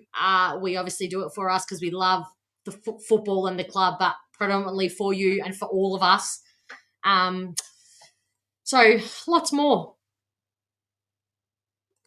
I don't think he has this power. I believe in Felix and the power that he holds, but I don't think he has this power. All right, here we go. There's 8 seconds left on the clock. Richmond, screw us over. Come on. You know what? They may as well pass. Why not? Yes, Daniel, agreed. Yeah, do they pass? Yes, just do it. Yeah, right. So realistically, like let's obviously the theatre you needed a bit here, but if the clock does run out, surely when do we draw the line? If you've got a 3-minute timer, but then also time on top of the 3-minute timer. Nah, never. It'll never happen in the history of trades until Essendon draft until Essendon's pick. And then you ran over by 2 seconds. You forfeit. Oh God, here we go. What are they doing? What are they doing? The time is up. The time is up. We've got places to be, people. Exactly. I mean, do I ever do it a bit? I mean, I could be not at all. Sleeping. Much prefer to hang out. Oh, here we go. All right. Who are they going? This is Roby. Just prepare everyone. I think it's Roby, yeah. I think there's going to be a few disappointed Bomber fans. Oh, Sarah Joan, Dave, thank you coming through with all the information. Tech issues. Yeah, well, join the club, Fox Footy. Tech issues everywhere. Bloody hell. Tech issues everywhere on No excuses. No excuses. Richmond select Samuel Grill from the... Oh, wowee. Far out. Oh, my God. What does that mean? Whoa. Oh, geez. Okay. All right. They've gone Grill, everybody. We now are locked and loaded. Get excited. Yeah. That is all right. That is perfect. Okay, what do we do? Thank you. Oh, wow. Hey, is it JL? LJ. It's JL, yeah? Really? It's JL. JL? LJ? Oh, LJ, sorry. I was just in my own mind. People thinking I'm having a stroke just talking to myself. Yeah, I didn't know what you were getting at, to be honest. All right, what does this mean? I think okay, quickly before our time. Our time is already on. Pick 9. All right, talk through the options, Felix. I mean, surely Sullivan Roby, right? I think that's the first thing you do is just lock in Sullivan Roby. Why? Why do we take him before Sharp? Either way, like I think I mean, maybe you take Sharp and then on the clock, see if a team comes with a Godfather offer for Roby, like giving away a million first round picks to slide in. It. But yes.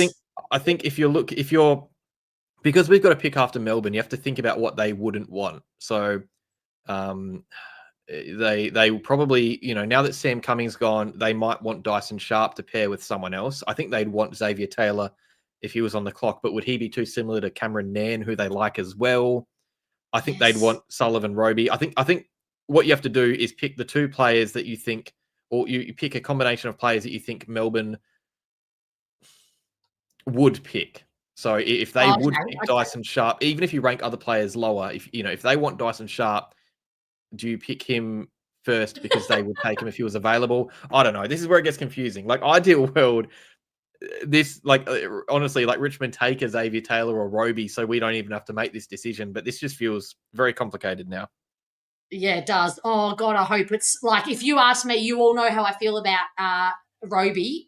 I love him, but there's the question mark for me. Xavier Taylor, I'm not in his box for us. So even for me, out of Sullivan, Roby, and Xavier Taylor, Sharp, lock him in. He has to come to us. But Taylor or Roby, it's Roby every day, and I have my reservations about Roby. So we just have to take Team Roby of the two. And two Bomber boys who are desperate to come to the club. Yes. Desperately in love with the Bombers. So yeah. And it's Roby Sharp, knowing that Taylor will go to Melbourne, and then you probably have a fair shot at Doveston after as well, who's obviously good mates with Xavier, Roby, teammates. So you're getting, like, the good thing here is that we are getting, like, we have free reign of what we can do. We've got 2 of the 4 horsemen of the draft apocalypse available, and we might be passing on one of them. Like, really, that's what we're doing right now. Richmond have really, who are you referring to here? Oh, all right. Oh, yeah. Our pick is in, but I don't know who you're saying is slow, but I don't think any of them so far Probably Sharp, I think, is the... But no, that is probably at the bottom of his attributes, but he's not. I wouldn't say slow, but... Yeah, you're not looking at him to win your 2K up, put it that way. He's not that type of player. He's your power player. No, he's not another Perkins. No way. No. Tell me how he differs from Perkins, Felix. Who's this, sorry? Sharp. From Perkins? Oh, he's purely a midfielder. I think Perkins, there was a bit more, what was he going to be? Like a forward midfielder hybrid. I think Dyson Sharp is that pure inside midfielder. And like with players like Perkins, you look at them and think, they've got traits to be a good contested midfielder. I think Sharp's already a good contested midfielder for the AFL. Yes, that's the way I see it. He's out of this crop. He's the premier contested ball winner out of this crop. And that's I do have reservations. Like I think I've got reservations about him on the outside a bit. He definitely has to improve on that. But on the inside, there's no one better in this draft. Yeah. All right. Let's turn them. Kind of be themselves and be authentic. Is that very loud? Can everybody hear that? I want us to all hear it together. That's very loud. Sorry to my neighbours who are hearing that, but too bad. Don't you worry. I have very good neighbours, actually, when I'm alone here at 1 a.m. talking to you guys after doing the fan cams. It's just you, me. Oh, here we go. All right. With pick 9, Essendon select Sullivan Roby. There we go. Wow, I did not expect that. Wow. You didn't expect it? Sullivan Roby. Oh, no, I know. After the grill pick, but yeah. Sullivan Roby is an Essendon supporter and an Essendon player now. Welcome to the family, Sully. I had a big old chat with my godson on Sunday, who went to school and played football with him, and he actually said to me, Fiona, did you know that when you came to watch me play in the grand final at Mazenod College, which is where Sully went, that Sully was actually playing in that game? And because I always, when I go watch him play, my godson play football, he always asks me for who was best on, because he knows I'm very footy astute. And unfortunately, Sullivan Roby didn't have a great game, so he didn't make my best ons. But he has since come on and had his 8-week spurt. That worries me a little bit. I'm not going to lie. I think, there's Dice. Oh my God, it's so cute. It's so cute. Bless. I mean, that does worry me. I'm not going to lie, Felix. How much should I just put my big girl pants on and not worry about that? Worry about his, like, the fact that it's off 2 or 3 months of footy. Yeah, the 8-week streak, and before that, the question mark was on his. Because I did have a really good chat with my godson about him on Sunday, and without giving too much away. I have to admit what I picked up on was that there was not a giving up, but there was I'm not going to make it, bit of a resilience attitude there at the beginning when he first got dropped from the Stingrays. So that's what worries me a little bit. Yeah, I mean, I spoke to his coach of his club, not Eastern Rangers, but Roeville, and he said that he worked like unbelievably hard to get back, and like it wasn't just a growth spurt. He isn't just tall, but he put so much time into the gym. Like he was I think like a chubby little in and under midfielder before the growth spurt, 17 centimeter growth spurt in 2 years. And he put so much time and effort in to improve the areas of the game that he needed to improve on, like his fitness as well. I don't have any worries about that side of his game, the attitude. It's more the like the exposure and how little footy he's actually played at a high level. Oh yeah, let's listen to the interview. 0. What about in the second half of the year? All 18. Unbelievable turnaround, isn't it? Tell us how big that journey's been. Like you've been knocked back a number of times, but you didn't give up. And now you're here on draft night, and you're going to pull on a jersey next year for Essendon. Yeah, it's obviously pretty remarkable. Like I would never thought at the start of the year I'd be here on draft night with my family and friends. So yeah, it's an awesome journey. Very proud. Spoke to your mum earlier. She didn't give you too much away with your diet, but 17 centimetres in 2 years, and you've got plenty more to go. What's the secret? Just a bit of a late bloomer. Yeah, runs in the family a bit. It took a while for me to start kicking, so yeah, it all just happened at once. And when you get knocked back and you need to work on, your physical side and everything like that just decides to put a whole gym together that you spend 6 days a week in. And looks like he spends 7 days a week in it as well. Yeah, he loves his gym. I take a leaf out of his book. He's obviously a big fella, and he gives us a rundown every now and then to make sure we know who's pushing the most weight. So he's good. Yeah. And Eastern Rangers, like we can talk about getting drafted, but sharing a special moment with your teammates, you win the flag, you kick 4 goals. Great reward towards the end of the year. Yeah, for sure. It was pretty. I'm very grateful for all the team at Eastern to bring me on mid-year and then to have that success at the back end of the year. I'm very, very grateful for the opportunity, and to get the win at the end of the year was really good. Sports College, Darren Buick, great Essendon player. I spoke to the kids all tonight. I love hearing that these guys can mentor you and teach you. But that must have been enormous for your development. Yeah, I've obviously had a lot of people going about for me, especially in the early start of the year, to help me get my opportunity. So I'm very grateful for all those people, especially Rebel. I'd stay at home if I were you. Mum just seems like she's a pretty good cook, the size of you. You don't move out too quick. Yeah, no, I'm staying at home as long as I can. Keep eating, Mum. Right, enjoy it. Easy, thank you. Congratulations. Okay, this makes me happy, Plugger. This makes me very, very happy. What else are they saying? Tell us. Oh my goodness! No, don't get me started. The amount of Richmond fans coming into my comments, like thinking that I'm. Oh my goodness, they've been annoying me in the last few days. No, Richmond fans love you, but yeah, just all of them coming in and bragging about Roby and Taylor, and taking the. Oh, here we go. All right, here we go. Essendon select Jacob Farrow. Well, there you go. Far out. What the actual flippity fuck just happened? What? How? Why? Felix, explain it, please. Help me understand. I don't know, Fiona. I mean, this is no disrespect to Jacob. He's one I've got down here ready to go prepared. I love him, but I'm shocked. Explain it. No, that's an odd one. We have been putting a lot of time into Farrow. He's a very good kicker of the footy. I mean, we got to wait to see what's available with our next pick, because if both Sharp and Taylor are gone, I'd be confused why we took Farrow ahead of them. I do really like Farrow. Don't get me wrong. I think it's more confusing than anything. Do they think Melbourne take him? I think so. I think because Melbourne were linked to Farrow and Nan, but now would Melbourne take Taylor and Nan, leaving us Sharp, or would they take Sharp and Nan, leaving us Taylor? I don't know. This is a bizarre pick for me at this one. Like he to me, I had at the pick 9 because I didn't see Melbourne taking him. Yeah, I okay, I'm hooked. I'm officially hooked. It doesn't take much. With just one smile. I know. It's all heart for me. Don't get me wrong. Like I think Farrow is a great prospect, and we've been talking Yeah. about like I think at the start of the year when you're looking at what we need, it's like class out of the back half is a big thing that we need, and Farrow is a lovely kick of the footy. I think it's him and Josh Lindsay who are the best kicks. Yeah.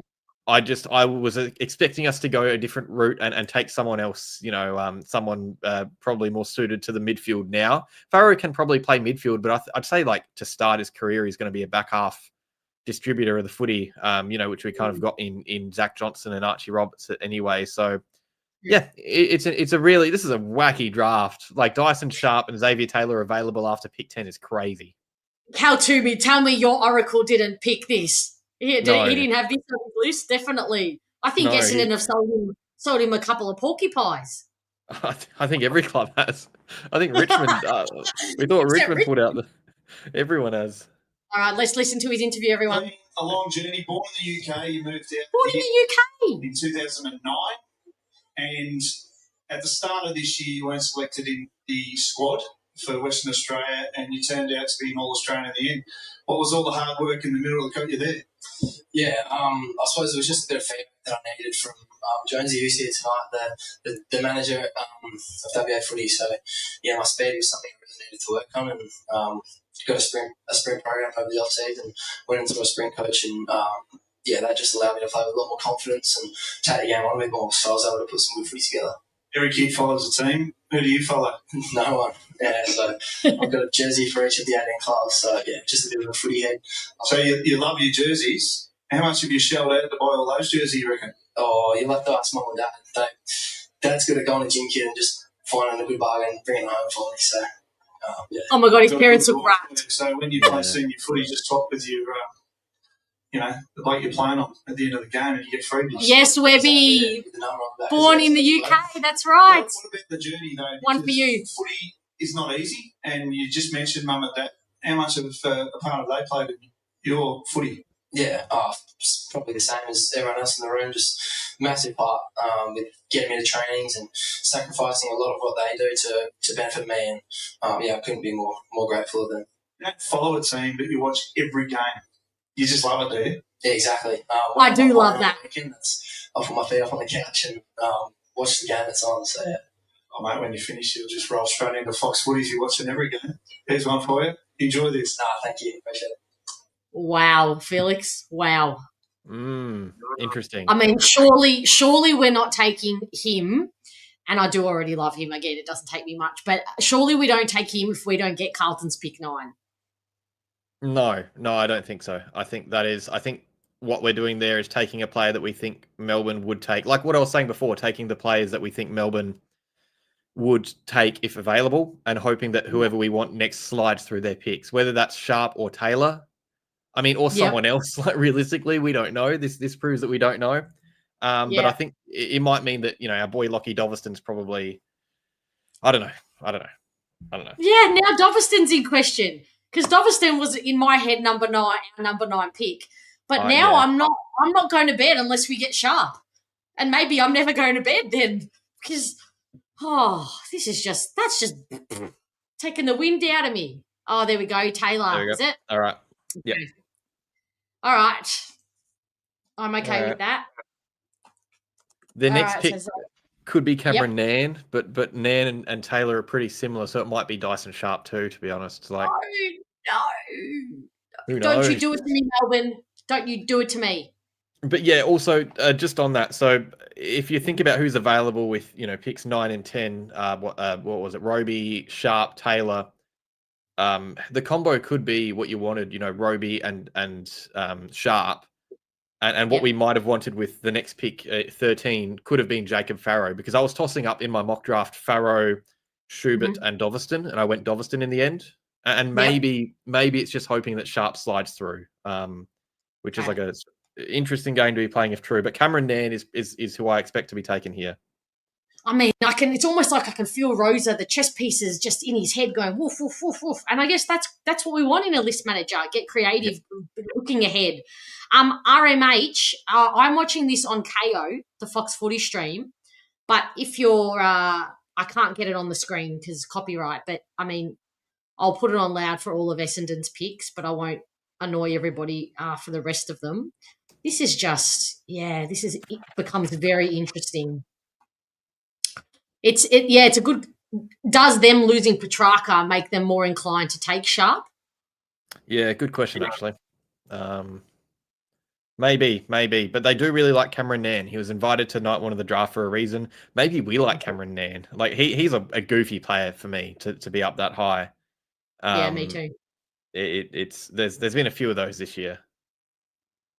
There is not one person who had just TL. So, there would be not one person who had Roby and Farrow for those picks.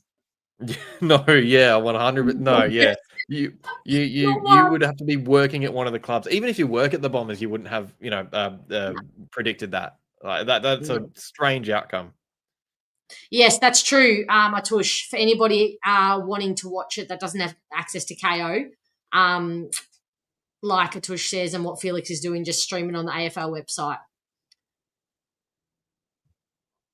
Luke, you think we will take Dovison, Sharp, or Pickett? Pickett's an interesting one. Have we spoken about Pickett? No, we haven't, but we are into him apparently to an extent. Okay. Talk to us about him. What does he bring? That would really throw me if we then take Pickett at 13. I mean, this is fascinating. Yeah, it is actually. This is a crazy draft. Because Pickett. Isaac. Pickett's a mature aged. He's only 19 or 20. Small forward. Probably. What does he have that Dovison doesn't? He has a bit more X factor and upside in his, the fact that he's taken a bit longer to get to that stage and has really started to bolt a bit now. And he's got some more, vertical. But he's so clean on ground level as well. Like you watch him pick up the ball and collect it, and it is just really cool. You know how some players just have those soft hands that allow you to grab the ball a bit easier. That's Pickett for me. I personally prefer Dovison. But I wouldn't be surprised. Yeah.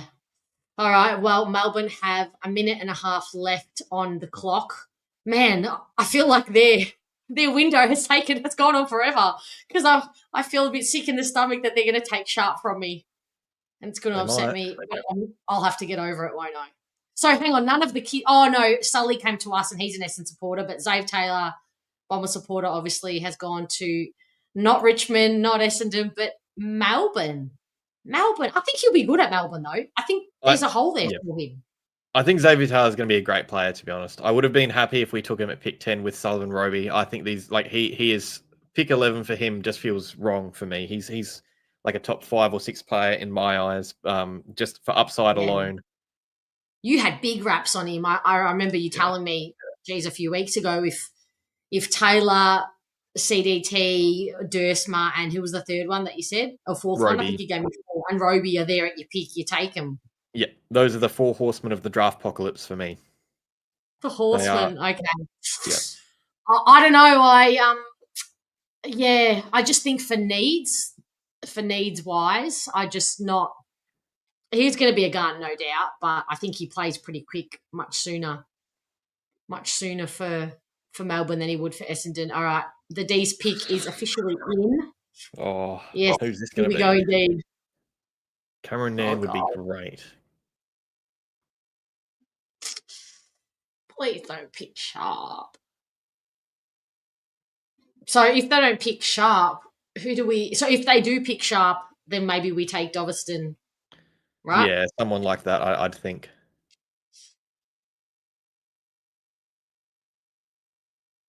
Oh, there you go. They've taken Nairn. No, they took Pickett. Oh, what did I see? Oh, they took Pickett. All right. Well, there you go. Somebody did say that. What is this draft doing? So I guess, what do we do? Do we take another midfielder, though? Like, we've taken Roby, who's a midfielder. Farrow can play midfield in the future. Do we take Dyson Sharp and just load up on the midfield? Is that... Yes. My gut said yes. Yes. Dovison, oh God, I was getting attached to Dovison too, just because I really like Dovison. Just because of his attitude. So then if we take Sharp, who's gonna take Dovison now? Oh, GWS. Right? Yes. All right, fill this in, Fiona. Shut up and fill this in. Yeah, who's gonna take Dovison if we don't, Felix? I think GWS if we don't. But the question is, if we don't take Sharp, who's going to take Sharp? Because who below us? I mean, Hawthorn don't really need him. They've got so many players like that. North Melbourne can't draft another midfielder. Could he slide to West Coast? I don't know. Oh my God, that would be bonkers. Everyone's going bonkers in the chat. That would be truly bonkers to me. Oh, that would be an amazing draft haul because the West Coast fans wanted West Coast to take Sharp at pick 2. Like there was a genuine split between CDT and Sharp for pick 2. So if they were able for him to slide down to their next pick, in a few selections as well, that would be crazy. That would be an all-time draft. Oh, this I can't be having this, Felix. I actually can't be having this at all, ever, in any scenario, in any case. So if we don't take him, God help me, please. I mean, somebody. They don't need, they've got they probably would pass on him too. They've got so many players like that. They've got Newcomb, they've got a Warple left, I guess. Right. They've got all these big-bodied midfielders who just, they need a bit more class on the outside. I think they would have liked Jacob Farrow. I think they would have taken Jacob Farrow, if anyone. So we've just done something very funny for spite there. A little bit. I got a message from my Hawthorn mate just then saying I wanted Farrow. So there you go. Yeah, isn't that why do I have this horrible feeling that in 5 years' time somebody's going to clip up my attachment and love of Sharp and come back at me and when he gets delisted, make fun of me about this. This is the problem about doing stuff on the internet. Can't we all just say what our opinions are, harming nobody, without having to worry that somebody's going to take a clip of a wrong opinion and post it on social media explaining why and how dumb we are for being wrong? That whole concept of cancelling out somebody's opinion by playing their clip and calling it, creating or art is so wrong to me. Yeah, I get you. It's bullying. I really dislike it unless someone's being, abusive or racist or misogynistic. You can call them out, but not if it's just a wrong opinion. Anyway, I digress. Back to all right. Our pick is in. Oh God, who we take? Who knows what we're gonna do here? Geez, we might. Who could we take? We could take some rando. What if we took Josh Lindsay, my guy? Wouldn't mind at all. We've got Farrow. Probably don't need him, but wouldn't mind it. I think anyone other than Doveston or Sharp really surprised me. Harley Barker. Oh, yes. Lock it in. Lock it in, Matt Rosa. Harley Barker, please. I'd actually be really happy with that, by the way. Would you? I would, yeah. I think I really like Harley Barker. Yeah, I know you do. Yeah, we're not going to do it. Only cancel culture when it's only somebody's very genuine, just having an opinion in life on football, sport. Cut that out. All right, here we go. Hey, Essendon select Dyson Sharp. Okay. Yeah. So I think that is us getting Farrow in before Melbourne could. Okay. That would make sense then if we had some insight that they were going to take him. Welcome to the Bombers. So we have 2 diehard supporters on our list. Not that matters, but there is just it is fun. There is just a beautiful affection to that for me. It matters nothing. It means nothing. But the fact that they were both desperate to play in the red and black sash, in the red and black means, a lot. Yeah. And look, he's going to get his jumper from Dyson Hepburn. Oh, yeah, this is good. Oh. So cute. So cute. So wholesome. Bless you, child. All right, Dyson Sharp, welcome to the family. All right, okay, moment of sadness, everybody, for Lockie Doveston. Yeah, rest in peace. The Lockie Dawson dream. Yes, to the dream. Not to the guy. He'll probably kick 16 against us, right, Bomber fans? Yeah. That's got that written all over it, doesn't it? I mean, Hawthorn could take him now. Annoy us a little bit more.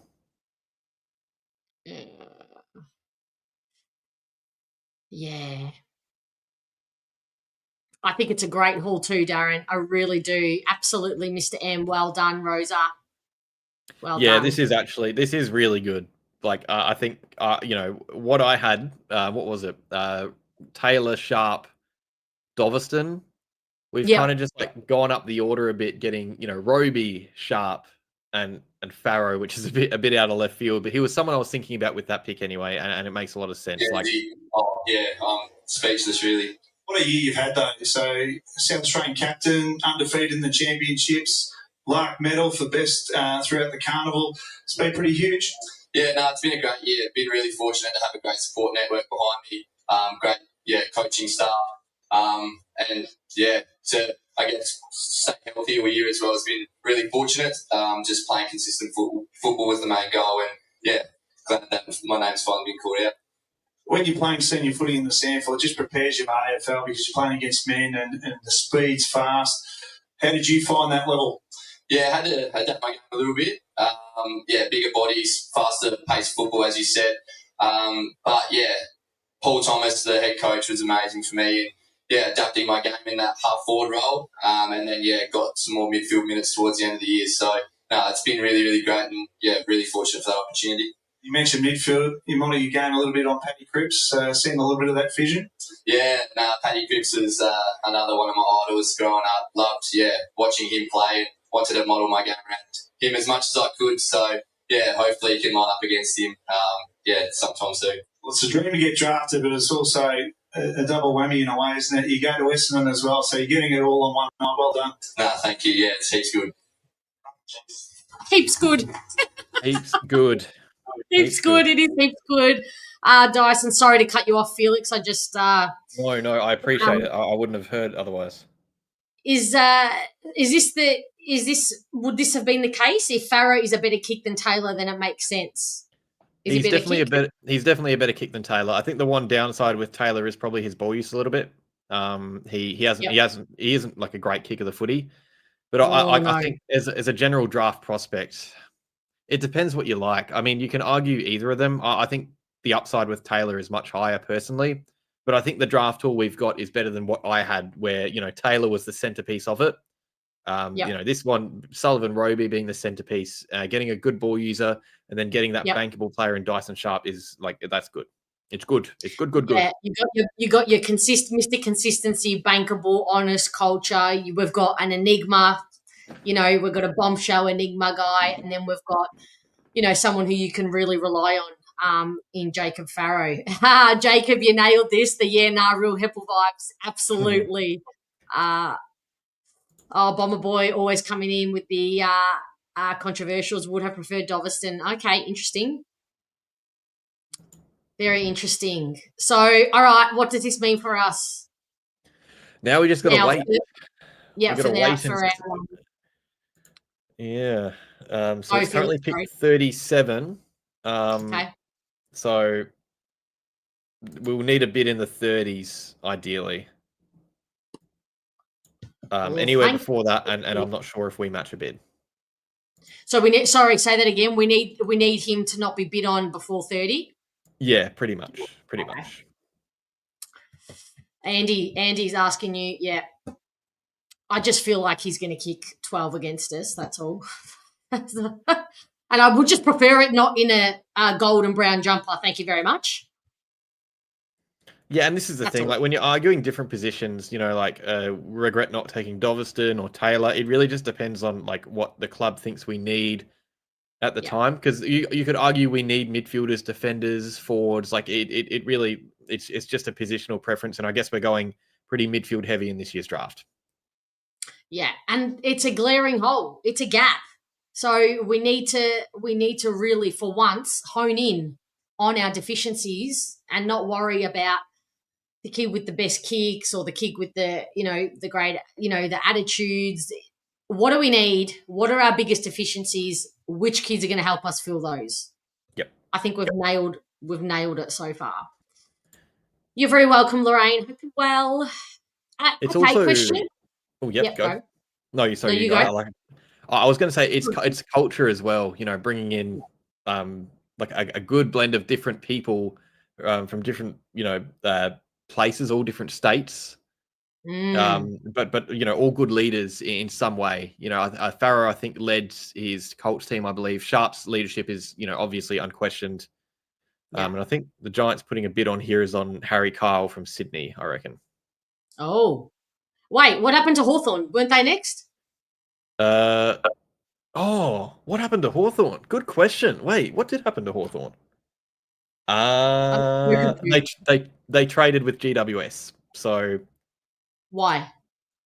Because I'm guessing they wanted Jacob Farrow and we took him.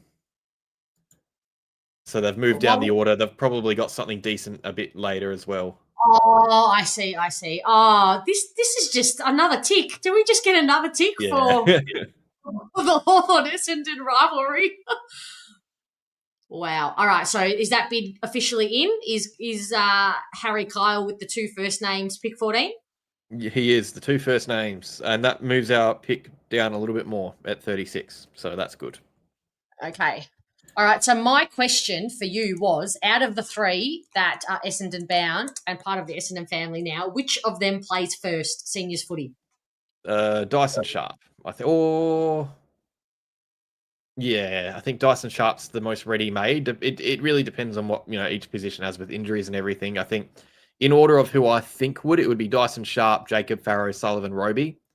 Wow. I think Sullivan Roby of the 3 has the highest upside, but I mean the guy's he hasn't had a professional preseason. True.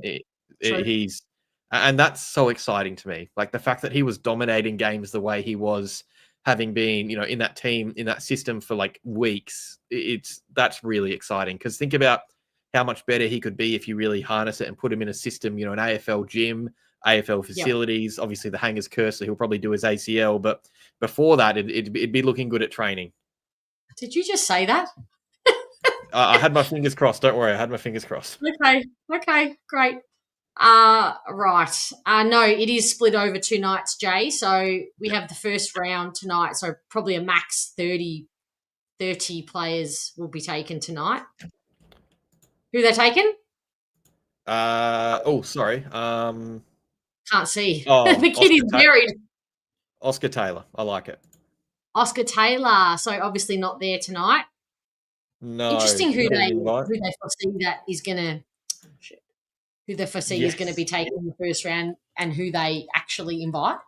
Yeah, I guess they get their information from, I don't know, because you've got, guys like, or who have we got? 2 here that haven't been invited, and Kyle and Taylor, and Pickett. But then you've also got, Cameron Nairn, who's been invited, is there, hasn't been picked, and Lockie Doverston. So they do get it wrong quite often.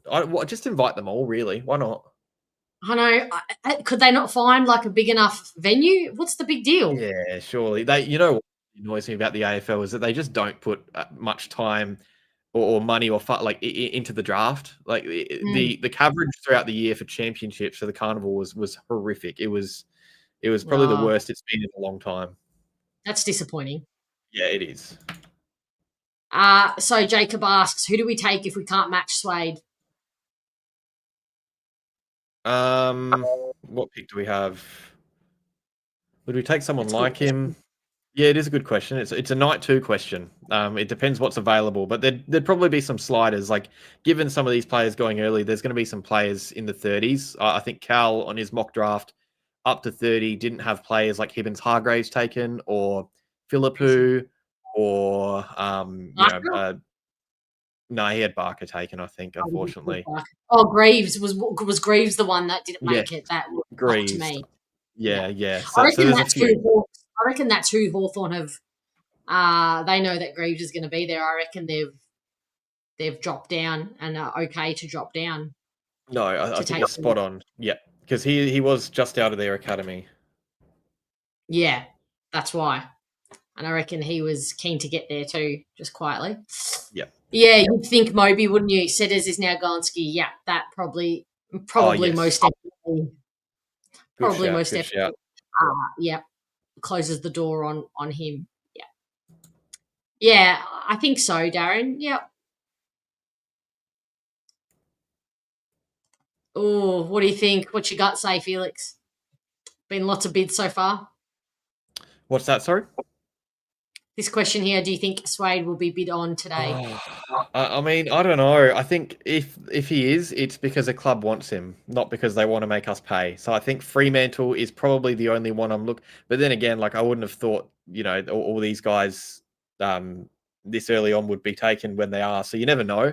A club early might like Swade and act early, but yeah, it just depends on if a club actually wants him. Because I don't think anyone's going to bid to make us pay. I'm looking at Fremantle though. They're going to have pick 24 or 25 to bid, and it might be Adam Swade. Yeah, I think is there not going to be anyone else left of the same ilk for them to take? Yeah, there might be a few. They do probably want small forwards. You've got Leon Kickett around as well, but after that, like Pickett going this early is probably not ideal for them either. Oh, I guess Latrell Pickett, I haven't even clocked that he's the cousin of Cozzy, so Melbourne have got both of them now on the forward line, which is fun. Oh, of course he is. Yeah. Oh, that's juicy. That gets the mouth a little bit wet, doesn't it? That Definitely. is fun. Oh, okay, Dave, that's interesting. They said Pickett snuck in and wasn't officially invited. I mean, I rate that. Good on you. I like that. Oh, wait, well yeah, done. was he there, was he? Yeah, he was in the room, but he was standing, but maybe, Oh, who knows? maybe he had an inkling. He just, rocked up. Sunstripe is worried about the speed that we have, that we're not taking Doveston and possibly Swade and Hussein. Yeah, probably a fair worry at the moment for this draft. But again, in any draft, you're going to be leaving something behind. But we do have to address that soon, I'd say. You could say we did last year with Paco and Angus Clark as well, but you probably want a bit more speed in the team. Yeah.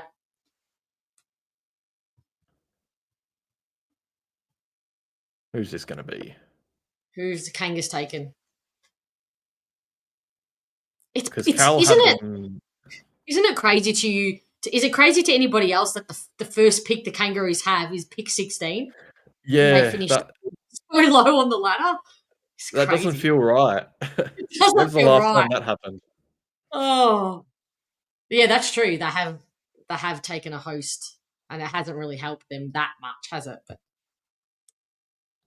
someone at the draft might be Doveston, Eastern Rangers boys. Yeah, I saw the Lucky Doveston. Damn you! Yep. There he goes. All right. And you know what? Well, what was that, Felix? Good pick. I think that's a good pick for the Kangas. They've been taking midfielders every single year. They can have a break from that now. They need defender. Poor old Toby Pink can't do it all on his own. They need a defender. Yeah, you're not wrong. I do know that they're Toby some help. They have a pick soon, and they might be looking at Blake Threadgold for that. I'm sure they would be. Okay. But if they don't get him, then there's no one else in this draft really as a key defender that they'd be taking that early, I don't think. Yeah, you just gotta take him. You gotta take a defender. I think it's non-negotiable that they take a defender. Maybe they just think he's gonna fall and they didn't have to take him this early. Mm. Do you know who Doveston supported growing up? Was it Hawthorn? I'm not 100% sure. He played for Hawthorn's VFL, and I think he does model his game off the Wiz, so maybe. But I'm not 100% sure. I wouldn't be surprised if it was Hawthorn. I'll find out. There's all the fairy tales have had a big fat flop tonight. Apart from the Bombers, our Bomber boys getting to their preferred club, but Lockie Doveston and Taylor don't get to play together. No. Taylor doesn't get to Richmond, but I guess we get our Bomber boys, our Bomber supporting guys. Oh my God, yeah! Imagine. Hey Shane, I have a bone to pick with you. Did you say that you left here to go elsewhere to another channel? Don't know about that. No, I'm just kidding. This is something they would do. I don't know how it works with chess, but we got up on them 2 times, and then they're just going to do a checkmate. Is that how chess works? I don't know. Oh, yeah, at this range, just let him have him, to be honest. It's very early. Who would they take, actually? Who's solution? Thomas instead to footballs grew like prey for the young fella. Oh. Yes, you're right, Shano. Always acceptable. Always, always. Oh.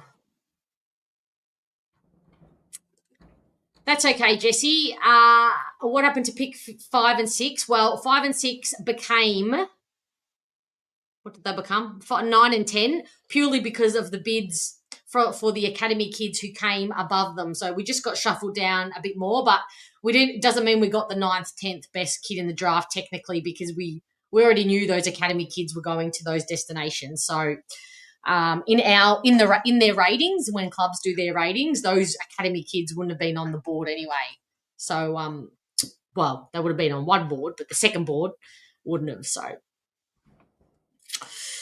yes, James. Yeah, but now I do really feel like they're probably just going to bid on Swade and force us not to take him. Well, now you've got me worried. All right. About Swade going now, because aside from that, it's only really Fremantle. But okay, yeah. So it's only realistically Freo that would take.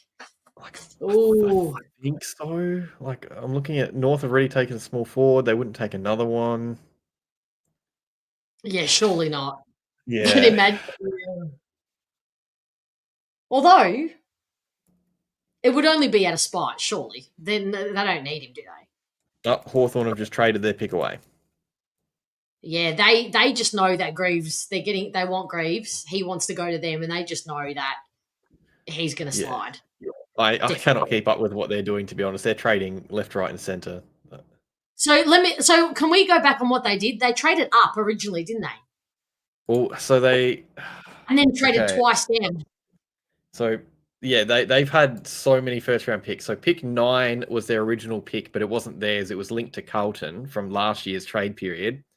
Then they traded pick 9 for pick 10 to try and, improve the merit deal. Then they traded pick 10 back a few spots tonight. Then they traded it back a few more spots tonight. And then they've just traded away again. So are they frazzled, or is there something cooking here? Oh, they're probably cooking a little bit, but I think they also just know that there's not anything they want on the board. I think they did I look at Jacob Farrow, obviously, but after that, like maybe an Oscar Taylor type, that ball mover. Like if I'm picking who they take now on the open board, I don't know who it would be. Like it's hard to know who they'd pick, and maybe that's why. Maybe they know that the players that they want could be taken later, so they just get some points for next year's draft. May as well.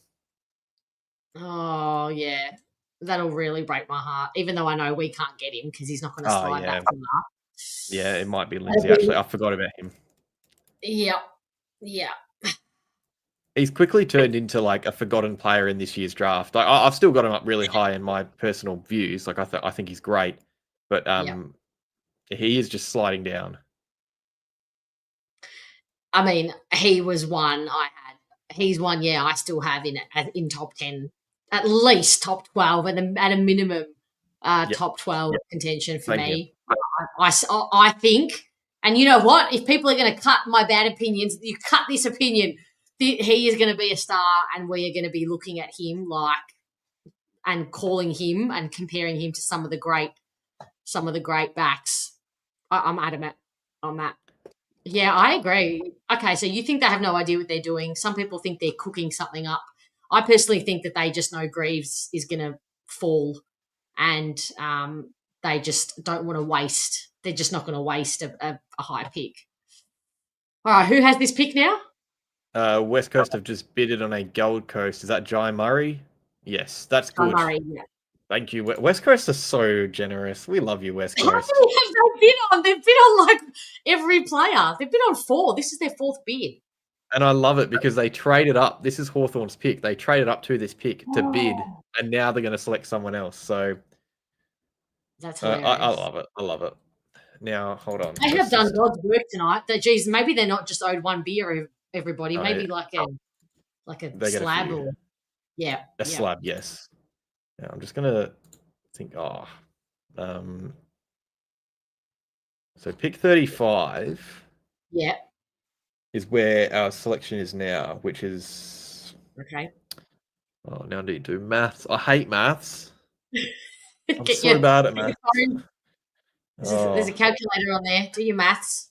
Right. 4, 5.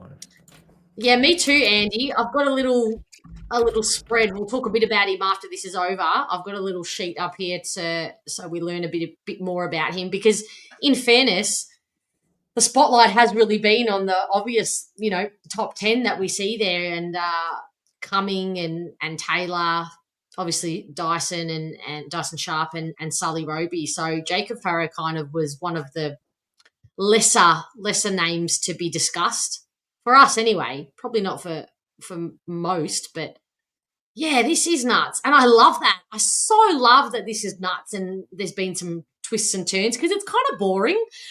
I love that. I love Cal Toomey. We all do. And we love that he gets insider information and all that. But it kind of, on draft night, it's like, Cal Toomey already told us that. So I do love the bit of drama that hasn't gone to plan, You are spot on. I will say, though, I think he's nailed this. So he predicted, and this is crazy, by the way, he predicted that West Coast would bid on Jai Murray, Gold Coast player, and then select right after that Bo Adensall from Gold Coast Academy as well. Not bid on, but select. Like Gold Coast would let them have him because it would cost too many points. So that's obviously something that... Sorry? Is that what's happened? Is that what's happening now?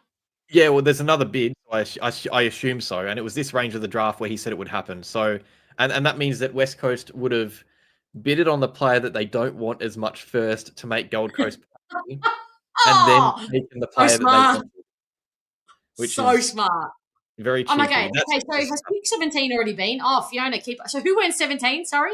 Jai Murray from Gold Coast. GAI. And how are we spelling? Is it JAI? Yeah. Yeah, JAI, sorry. Yeah. Okay. Oh, okay, that's so smart. West Coast doing some shrewd God's work tonight, aren't they? Yeah, I do like West Coast in this draft. This is fun. And they've got some really, really, I mean, obviously they've had the first 2 picks of the draft, but they've got some quality through their doors. Absolute quality. And, they might be a team that likes Josh Lindsay too. That's who I had taking him in my mock draft. I think Cal had the Bulldogs. But I had West Coast, and they might be a team who likes him. I don't actually know. Cal had Bo Adensall. So if Gold Coast don't match this, then they get Bo Adensall. That's if this is Bo Adensall. Who else could it be? Yeah, I mean, they're filming the Gold Coast room. Oh, they just sighed. They know. Is it? And why won't they match it? They just don't have enough or don't want to? Yeah, they go into deficit now if they match. Okay. And just to clarify for everybody, they go into deficit for next year, right? If they did it. Yeah, so every point has a value, and let's say that this point bid costs 500 points, and Gold Coast have 250 points left to match. It means that their first pick next year would decrease in value by 250 points. So it would go down 250 points worth of value in the order. So it might go from, for example, like pick 2 to pick 4 or something like that. It would go down a little bit in the order. And next year is important for Gold Coast because guess what? They've got another academy player that they want to match bids on in Archie Hill. What position does he play? He's a rebound defender, so they probably don't need him as much because they've already got like 2 or 3 in this draft already. But I like him a lot. Exactly. I think he's good. Man. Yeah, I have to admit, I am really liking West Coast's work tonight. Come on, let's get this big pick in. Okay, so I think if my maths is correct, which it probably isn't, that the earliest we can match a bid without going into deficit would be pick 31. Ooh. Let's have where are we? Pick 31. And that would be happening tomorrow night, right? If that happens? Yeah, unless there's like an incredible amount of bids. I think this will end at like 27 or 28, I think, if the way all these bids are going. Yeah. So 31. Oh, God. I think don't quote me on that because like my maths is my brain is fried. My maths is bad as it is. So that might be way off. But I think so. It's around that range.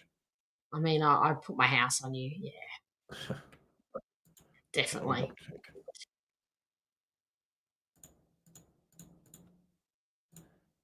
Yeah, they don't have a round one father-son coming. That's funny. West Coast better hope they don't have a round one father-son coming when Gold Coast have some picks. Yeah, true. Gold Coast are putting them on their whiteboard for next year, aren't they? Oh, so here we go. Right, they matched, or who's this going to be? Surely they wouldn't go into deficit for next year. Surely not. all right. There you go. Yeah. So is that them in deficit? I don't know if they might have done some more pick swaps that I didn't know about, but I'm fairly sure that maybe they have. But they did a big sigh, as if that they were devastated that they're not going to get him. Or was that just because they have to pay up a lot more for him? Yeah, maybe it's them paying up a lot more. They looked really devastated. They did. They did look flat. Oh, damn! It's so we have to match all these bids. It's so hard. Must be another player. Oh, my heart's bleeding, Felix. Poor Gold Coast. Absolutely bleeding. And Christian Petrarca. Oh gosh. And Jamara. It's just such a hard time, right? Gosh darn it. Ricky, Toomey just said Adelaide offered next year's first plus their pick for 13 to get Sharp. Wow. Oh, so who has it offered us? Yeah. Wow. So offered next year's first. So they finish 8th, let's say. No, they finish higher than next year, surely. Yeah. They're not going to go backwards. So that's not good. No, it's not actually, because wait, what's their first this year? Hold on. 22. Oh, 22. get fucking no, thank you. Yeah. See, that's the thing about first rounders. You hear first rounder, and it's like, ooh. Yeah. Yeah, and the next year's first. Yeah. Is not going to be high either, because there's no way. Didn't they finish? Yeah, there's no way they're going back super backwards. They make the 8. Oh. Now they make, but making the 8 has such a nice ring to it. Now I've got to say making the 10. Yeah, it doesn't sound good, does it? Make the 8, like the little rhyme. Oh, exactly. Making the 10, that's no good. That's no good. Have I heard your thoughts on that? What do you think? My initial thought was, it's going to dilute the quality, but then I said to myself, well, I'm not going to judge it until I see it. So. Just like the rule changes, I'm not going to judge them until I see them in action, and I'm going to see how much they piss me off, and then I'm going to say whether I like it or not. But I think I did even say on the live, if it means more football, then I'm happy, girl, because if it means I can consume more football, then I'm okay. No, spot on. Yeah. And Max, Eagles thinking this is the block finale. I like that. Very good by you. Well done. Well, they are working the phones now too, so maybe they've got something planned as well here. And this, to be fair, this is the stage of the draft where the real talent, the top end talent, does kind of fizz away a bit, and you get this it's just this even range where teams are going to be picking who they want, and there's no real need for a few of them to trade because they know that some players could slide back an extra 10 or 15 picks. This is where it gets just chaotic, I think. Ironcroft with Tassie next year's first will be pick 84. I mean, I feel you. Every time I hear first pick, and then it just keeps getting later and later and later. I'm like, stop blowing the wind over my eyes. It's not a first round pick. It is, but you know what I mean. Yeah, Hawthorn offering us 3 first round picks. It's the same as that. Yeah, that's right. Please, 3 first round picks. That's cute. That's so cute, Hawks. Well, actually, for context, I think one of those first round picks would be, where is it? It would have gone down to pick 20. Yeah, actually, let's do that. What would it have been, Felix? I think it would actually still just be 23. So. Okay, so it's not shifted down much more. Yeah. And that's because it's really interesting how that happens, because the early picks in the draft, when bids come, will go up. Down the order. And the late picks will move back up. They kind of go to meet each other. It's really cute. Ah, I like that. TL, I mean, you're just continuing on. You've clearly had some dessert now. 55 is just 5 twice. So Roby is 2 James Hurds. I'm not quite sure how you did. Your maths sounds as good as Felix, but hey, we like this. All right, who's under that? Who's under that pile? Josh Lindsay. Oh, there you go. Good one. You got a good one, Eagles. But you've done some good work tonight, Eagles. So I'll give him to you. You've done some exceptional work for the competition. So well done. That is an incredible draft haul, actually. Wowee.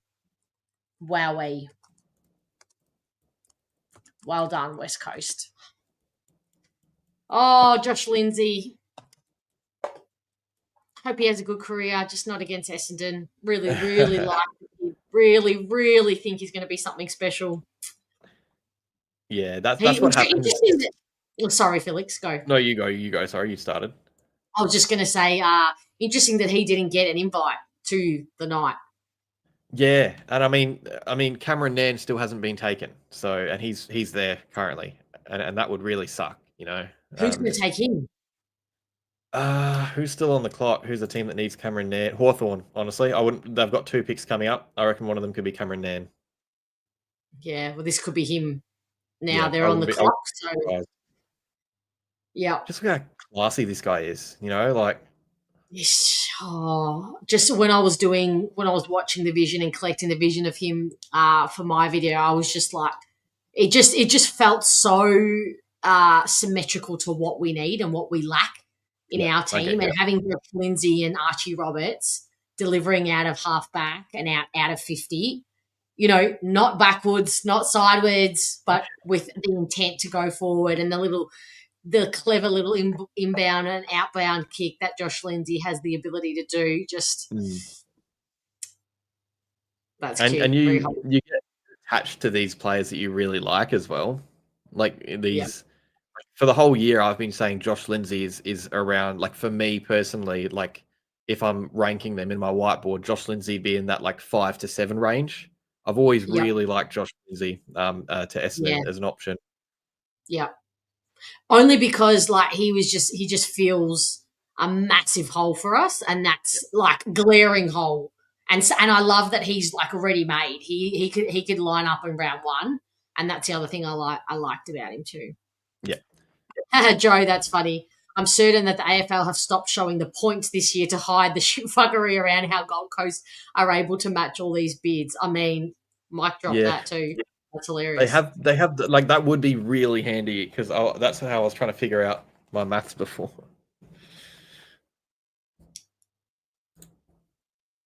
Yeah, I'm confused now with the maths on this. Oh, honestly, like it's just easier to not understand it.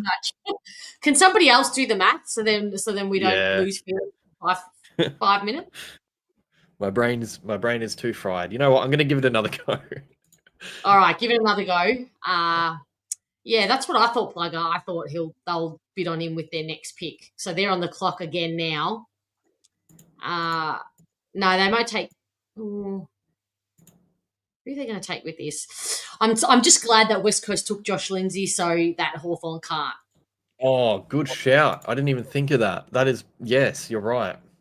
Because now they're. Oh, that's amazing. They're a minute and a half away, so at least Josh Lindsay. But no, I did get attached to him as well, and I'll definitely be watching him with added interest, because I really do like him as a player. I mean, I wouldn't put it past him. And how funny would it be? Like, they genuinely don't want or need him at this pick, but everyone in the competition will know that it's just by spite. And you know what? Like, if it was opposite positions, we should do the same thing. And maybe we took Jacob Farrow because we knew they wanted him. You know, they are taking their time a bit. Yeah. Maybe another trade.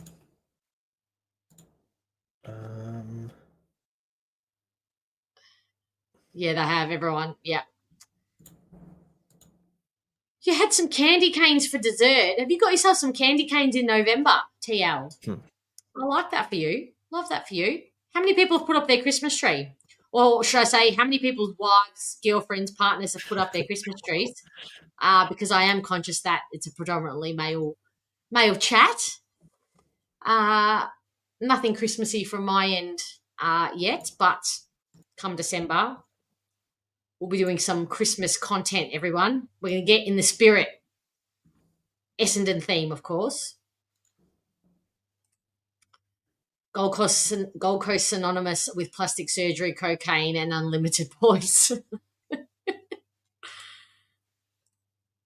After 30, we give pick 43 without loss. Next highest pick.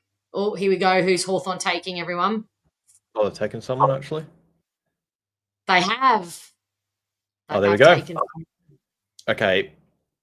To be fair, yeah, I think that needed to happen. You don't want to see someone invited to the draft and not taken. Hasn't that? No, that's happened surely before. I think it did last year with Job Shanahan. I think he was taken on night 2. This is the guy that for Essendon's VFL. He kicked like 5 goals on debut. Yep, and then West Coast took him on night 2. Yeah, I'm fairly sure he was invited to night 1 of the draft. Yeah, I'm sure it has happened. Yeah, definitely. They can't. I mean, in fairness to the AFL, I think that they just invite everyone, but they can't. If they're not going to invite everyone, someone is going to miss out. Now, I think I'm going to have to. All these long names are going to have to move over. Okay, so my maths. I think it's all right, 32. 32 is what we're looking at. All right, so we've gone from 31. Initial math is 31, and now final math 32. And explain to everybody what that is. So if a pick comes before if a bid on Adam Swade comes before pick 32, the Bombers will have to match it by either trading to get picks in the back or going in deficit for next year. So ideally, a bid comes after pick 32 for Adam Swade, which means. Like ideal world, we don't hear his name mentioned at all tonight by Mr. Andrew Dillon. Yeah, because if we do, what's going to happen? We're not matching. Yeah, I don't think so. I think like the later it goes on, you can if it's like 25 plus, you can maybe try and trade a future 4th or something to get a later pick back this year to match a bid. But yeah, I don't know. Is he not worth like a future, like doing anything with our futures? I mean, obviously not a future. I think like a future 4th, because we traded our future 3rd away to Gold Coast, which would have been handy. But like if a club wants a future 4th, I don't know why they would want a future 4th, but if they did, that would be nice if we could get. What would we even get back? Like pick 48 would be enough. At that stage, I think, to give us something, from Adelaide or pick 47 from Fremantle, something like that. Well, couldn't that pick be used for points from somebody? Yep. If we traded a future pick to a team that gave us a pick in the 40s or even early 50s, that could be really handy. And honestly, we could do that. Like it'll get to a stage like right now, it wouldn't make a difference if a bid came now. We'd need something a bit more substantial. But if it starts going later into the 20s, then that's something we could look at doing.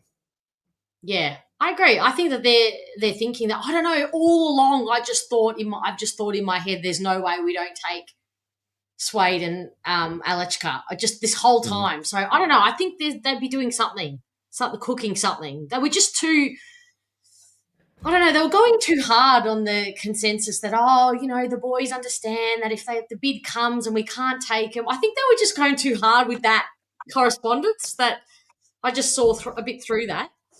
Yeah, I think everyone did. I think everyone knows that they're just trying to make sure teams don't bid. Yeah, agree. Yeah. Hey, the Big South, no problem. Better late than never. Missed most of the stream, so apologies if this was raised, but having listened to both Taylor and Dovison speak, I really liked the character we chose instead. Thoughts? Great question. So he or she has heard the Taylor and Dovison interviews along the way. Yes. Yeah, that's a good shout. I think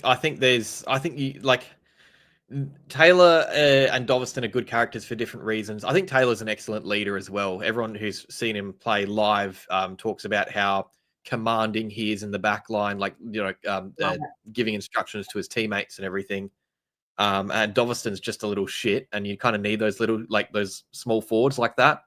I think that'd be great to have. But yeah, I think, Dyson Sharp is like a captain in waiting. Jacob Farrow is the same vibe, just a really professional person as well. So I think we've chosen like strong characters in a different way to what we could have had. Yeah, agreed. And look, I will say that a lot of the, I'm seeing, not here tonight in the chat, but in general, Essendon supporters saying, Felix, that, the guys that we probably have drafted are too nice, outside of probably Sullivan Roby, who's got a bit more mongrel in him, but too nice, whereas Doveston and Xavier Taylor are really rough around the edges. And I know that scares people. The nicer the boy, the more the Essendon roll over, synonymous. Those two things are kind of, mutually exclusive in the past. So I know that that's probably a worry of some people. Yeah, I think I wouldn't say Dyson Sharp. I think he's a nice person off field, but you watch him play and he's a brute. I agree. Yeah. And I like that as a combo. Yeah, agree.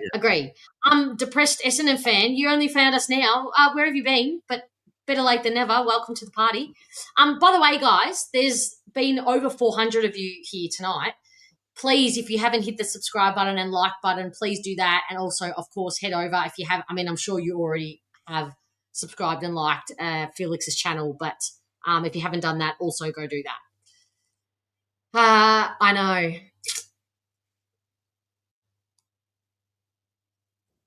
It's 30-25. Oh, so who's this bid? When are the bids done? How many bids have we got left to go? I'm going to assume this is Lockie Carmichael because they kind of want some like power out of the back half of the Bulldogs. Okay. But I could be very wrong. It could be. Is it going to be matched? That would be matched, I think. I think. Who else could it be? I'm just going to assume it's Lockie Carmichael. We're officially into the back end of this draft, definitely. Absolutely. Shano wants to know, how good is Blake Justice going to be compared to Swade? It's hard to say. Blake Justice he's come on really well this year, but he's still got a long way to go, and he's a position and style of player that'll take a bit longer. So I really like a lot of what he does. I don't think he's a first round prospect yet. Like, he might be. Obviously, like this time last year, we didn't even know who Adam Swade was. I only really heard about him at the start of the year because someone at the Calder Cannons told me to keep an eye on him because until that stage he'd had his ACL. Blake Justice, I'd still like him. Like, he'd be a good, second, third round draft option. But it really depends on the rule changes and how strict they are. But I do like Blake Justice. Yeah, me too. Who's doing that? Are we judging and bagging 18-year-old kids? I don't think I did that. I've never done that. No. Don't know who you're talking to. Ricky, Taylor would have provided great mongrel, but Farrow is a much, much better kick, so I understand why we did it. Love it. Although, Felix, didn't you say that his kicking was not the best? Or is it, in this context, it's just he's a better kick than Taylor? No, I would have said Taylor's kicking isn't the best, which, like, okay. I personally, I think he can improve on that. I think he's got great upside in other areas of his game, but his kicking's probably the one area that I look at a little bit. Jacob Farrow's kicking is lovely. He's, like, after Josh Lindsay, he probably is the best kick in the draft, I'd think. Oh, yes, even, you can say that. I think Pommy has said a few times that he thinks he is the best kick in the draft, so I guess that's up for debate a little bit. But it's different types of kicking, I guess. But Jacob Farrow's a lovely user. So what? Okay, we're going to go through our three guys after this ends, of course, in a little bit more detail. But actually, no, I'll wait until then to talk through it. Yeah.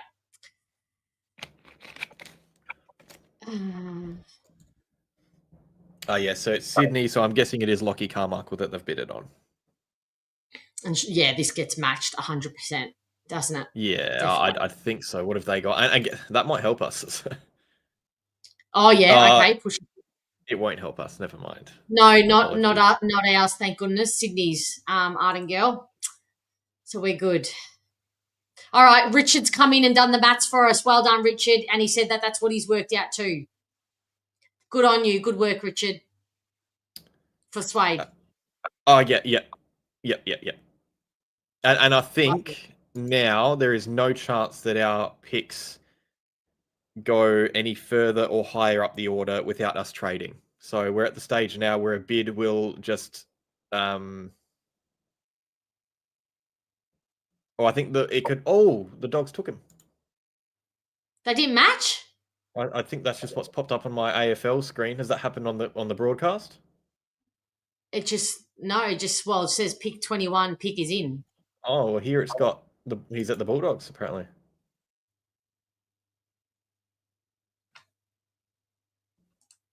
Is that a shock to you that Sydney didn't match him? Yeah, there you go. I would have thought so, because you've got... I mean, they do have another player in their academy in this range as well, and probably one with a bit more upside, called Max King. Yep. So they might be prioritising a bid for him instead. Okay. But I like Lockie Carmichael. I think he's a really, really good player, really good prospect. So, and this is the way the draft should be. Like, we're getting to a stage where teams you should be passing on players, because it's more difficult to match bids. And I know that doesn't help the Bombers with Adam Swade, but you don't want teams to just have picks out the back and be able to take whoever they want because they're linked to their academy. It should get to a stage where teams are having to pass on players, and I think the AFL should be watching this and seeing clubs passing on these players more, and realizing that it is kind of trending in the right direction. And if they just up it a tiny bit more each year, they'll get to a stage where it's a more even draft, rather than doing what we hope they won't do in the future with Kobe Buick's draft class. Yeah, I agree. It's just a shame that it's happening when we have Kobe Buick coming. Yeah, that is not ideal. Yeah, just to confirm, he's 2027, because I saw someone in a stream the other night saying that he's the same draft as Cody Walker, but that's not correct. Cody Walker is next year. Yeah, Cody Walker's next year. Kobe Buick's 2027. Yeah, so the fuckery that the AFL could bring in by then is for Essendon to have to be able to match it. And look, I know we're a long way out, but how's he looking in terms of where he could go? Oh, I think he'd be pretty early.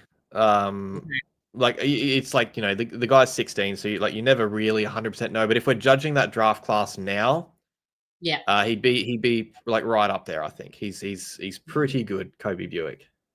Okay, I mean, yay for us, but yeah, I mean, we'll make it happen. But the AFL are just definitely not going to make it easy for us. For sure. Yeah, all right. And the annoying thing is, sorry, you go. No, you.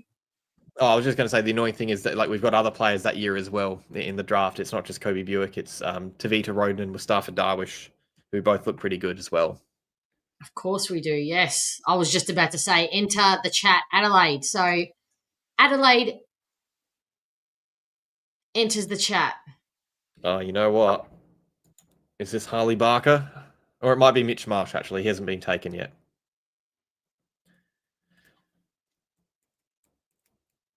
Mitch Marsh, yeah. I see, again, he's another one I'm shocked has slid this far. Yeah, there's a few of them. Well, there's actually, who's left? Aiden Schubert hasn't been taken. Let's... You have to understand, people. You should see how small this window is that I'm having to do it from. I can't even see what I've done there. Is that correct? I think so. Did I do that right, everyone? Yeah. No, I can't do that last one for you, Space Coyote. I'm running out of space, so. But I appreciate your attention to detail. All right. Adelaide with their first pick of the draft. It's weird as well not having like Collingwood having a pick. Yeah. Oh, there's another one under the under the pile. I think that'll be Mitch Marsh. Yeah. Yeah, there we go. Yep. Okay. Good pick too. I really like that. Yeah. For the Crows, yeah. So this is where Hawthorn could maybe bid on Swade. Yes. Now we are getting to the stage of the draft where there's a bit of stress. Yep. But only really because they'd want to spite us, not because they actually need him. But the only one after with picks left, I don't know if you've got a list of who's remaining to pick, but the only one left is Freo, who actually would need him and want him, right? Yeah, I'd be worried about Fremantle with not the next pick, but the pick after. That's Okay. the worry for me. Yeah, right. I think the Hawks have choice of like Aiden Schubert, Ollie Greaves, Jevon Philippou. Like they should be taking Harley Barker. Yeah, they should be taking someone else. And I think that's the good thing that I think bodes well for the Bombers here is that, and I'm not going to jinx it, but there are quite a few players on the board available who I think clubs would want more than Adam Swade, knowing that the Bombers might not match a bid. So surely they use their brains a little bit and maybe they just forget about Swade for a couple of minutes. Yeah, and Space Cody says Schubert as well, another one. So you're right. Anyone bidding on Swade now, probably aside from Freo, is probably doing it just to spite Essendon, not because they probably need or want him, because there are other more quality players. But this has been a batshit draft. Like they might. There are clubs who might, opt and think that they do need him. So what do we know? We're not in the inner sanctum. No, exactly. The top 10 playing out the way it did kind of shows us, how little we really do know. Yeah. And I still am really here for that. I think it's been a great night. Definitely. Yeah, I haven't even really processed that yet, actually. There's been too many names, but yeah, we did actually get a few good players, didn't we? Through the doors. We did. We'll make we'll go over the kids for a few times, a few minutes after the draft finishes. All right, stop yelling at me. Do you know how small this text is for me to update? I can't even see the Y is molding into the L and the T keeps changing around. So how about we just... I think it looks fine. Thank you. Everybody else is not having conniptions that it's not to perfection. It's already making my OCD go crazy. So please, a million things happening back here. So yes, Richard asks if Schubert is still there when we pick, do we take him over Swade? Yes, I think so. Really? Yeah, I think Schubert's a better prospect. Like he'd be pushing lots of top 10s for teams. I think like the funny thing is the way this draft is playing out is only playing out the way it is because of where the teams are positioned. Like if it was a completely different order, you'd have, I know that it sounds like really simple, but you'd have completely different players taken, I think Schubert should be like a top 10 or 15 player. And Adam Swade to me is kind of like a 25 to 30. I'd be going Schubert. I like him a lot. Wow. I mean, that would be bonkers. That would almost feel cruel to me. You see, this is now my heart. That's my heart talking. Yeah. It would feel cruel to me. I get you, because it's like... And look, and Adam Swade's a Hawthorn fan, by the way. Like, his stakes with Essendon aren't even, like, sky high. It's not like he's, a boyhood fan who really wants to go to the Bombers. I think he just wants to play footy. But there is something about passing over an academy kid going to another club that feels a bit wrong in a few ways. Yeah, it's always a it surprise does. when it happens. Yeah. I mean, I know you say he's a Hawthorn player, but the way he talks about the club, I don't know. Maybe when you get into the academy, you just, I don't know. I don't know how the loyalty still holds in your heart, but hey. And also it would feel wrong picking one of the two, like picking Huss and not Swade or Swade and not Huss, because like they're such close mates. It would just be like perfect to see them together, Yeah, I know. I don't know. I mean, as we know, Huss is probably a foregone conclusion, right? We're probably really okay to get him. Yeah, so after pick 37, if a bid comes on a player, the points are irrelevant and it's just about whatever pick you have next in the draft. So Yeah, if we have, that's right. pick 50, it doesn't matter if it doesn't add up to the points. It's just that pick gets eaten up in a bid. So that would be easy. I don't even think anyone bids on him, to be honest, in the national draft. Huss, I think it's swayed, but it's really this range. Yeah, it's a good list, Jai. Do you agree with this list, Felix? Yes, or maybe not Greaves because we've taken a few midfielders.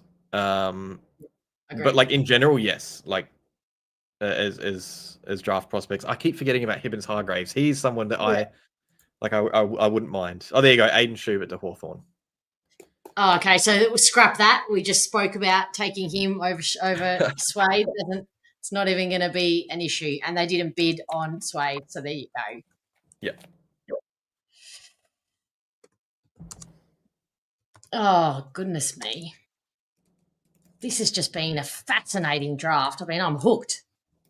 It has been a wacky draft. Great draft. So it's going to be too hard. Yeah, go. I think there's only 2 or 3 more picks left for the night anyway. I think it ends with the Bulldogs. So who's left? Just tell us who's left. I think it's not like updating on my screen here, but I think it's the Cats, Dockers, and it's because everyone's traded their picks away. It's hard to keep track, but I think it's Cats, Dockers, and North Freo. And Bulldogs. Oh. I think. So Freo don't have a first round pick? Oh, sorry, Cats, Fremantle, North, Bulldogs. Okay. So Fremantle are next after Geelong, which is scary. Right. Yeah, this is interesting, Plugger. They've got 15 key forwards on their list. Absolute clowns. TL, they key forward and a general forward. I find this interesting too. I think they're just going, like, you could tell that they wanted players earlier that they didn't have access to, so they were just trading back to, kind of, I mean, it felt like they were buying time a bit to, take who they wanted available that they didn't really need in a position, so I guess they just went upside in Schubert. I don't know. I guess their plans didn't work out the way they thought they would early. And isn't that nice? I know we shouldn't be happy to be on full of others, but they have caused us harm, and so they must now wear some of the toxic energy back. That is how the work. Well, it's not exactly how it should work, but anyway, football is has another set of rules. Really, now I'm making up shit, but anyway, Ashley, how are you? Surprised how our picks panned out, but I'm pretty stoked. Yes, me too. I'm a bit surprised, but we'll go over it all. Oh, that makes me happy, Jeff. Welcome to the family now, officially here. Thank you. It's been a great night. Make sure you subscribe to both, of course. Yes, Jai is Jai Caldwell. The rest of the Jais in the competition, I'm pretty sure, are JAI. There could be 1 or 2 others that are JAI. I mean JY, but our Jai is JYE. I still think Hawks. Do Hawks have? Did you list Hawks there as having any more left? Not in this round. Not for a little while. I think it ends in 4 picks. But my maths isn't good, so. Well, it's held up so far tonight. It took time. Yeah, but you got there. That's all that matters. Yeah, Hawks. I always thought we're going to take Greaves, but now it looks like Geelong. Yeah, and I thought every time I think of Greaves, I think of Cripps. Definitely, they're exactly the same person, like literally the same person, and that's been one of the one of his deficiencies, isn't it, for Greaves? Like just that the one dimension of his game. And I guess if you're so good at it like Cripps is, does it really matter if you've only got that one dimension? If it's about building around you, it's about putting players in around you who pick up and have the speed or pick up where you lack. Geelong aren't bidding, which is good. Yes, no, I agree. I think, and that's a similar story with Dyson Sharp, where you can have those worries about them on the outside, and how they impact the game in transition. But it's a really good base to build on, having that contest work be as good as it is that early as well. At the very least, I think Greaves and Sharp will be good footballers. Yeah. I think, yeah.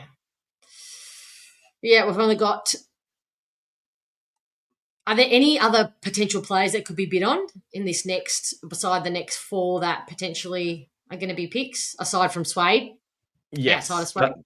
that's what I'm hoping for, because I think Fremantle might bid anyway, but I think they could be bidding on West Coast small forward Tyler Williams. Surely they prioritise a bid on their actual rivals. That would make more sense. Jack Eisen from Carlton hasn't been bidded on. Yes. Max King from Sydney, Zach McCarthy from Collingwood, and I'm definitely missing like 3 or 4 there as well. And that's before Adam Slade.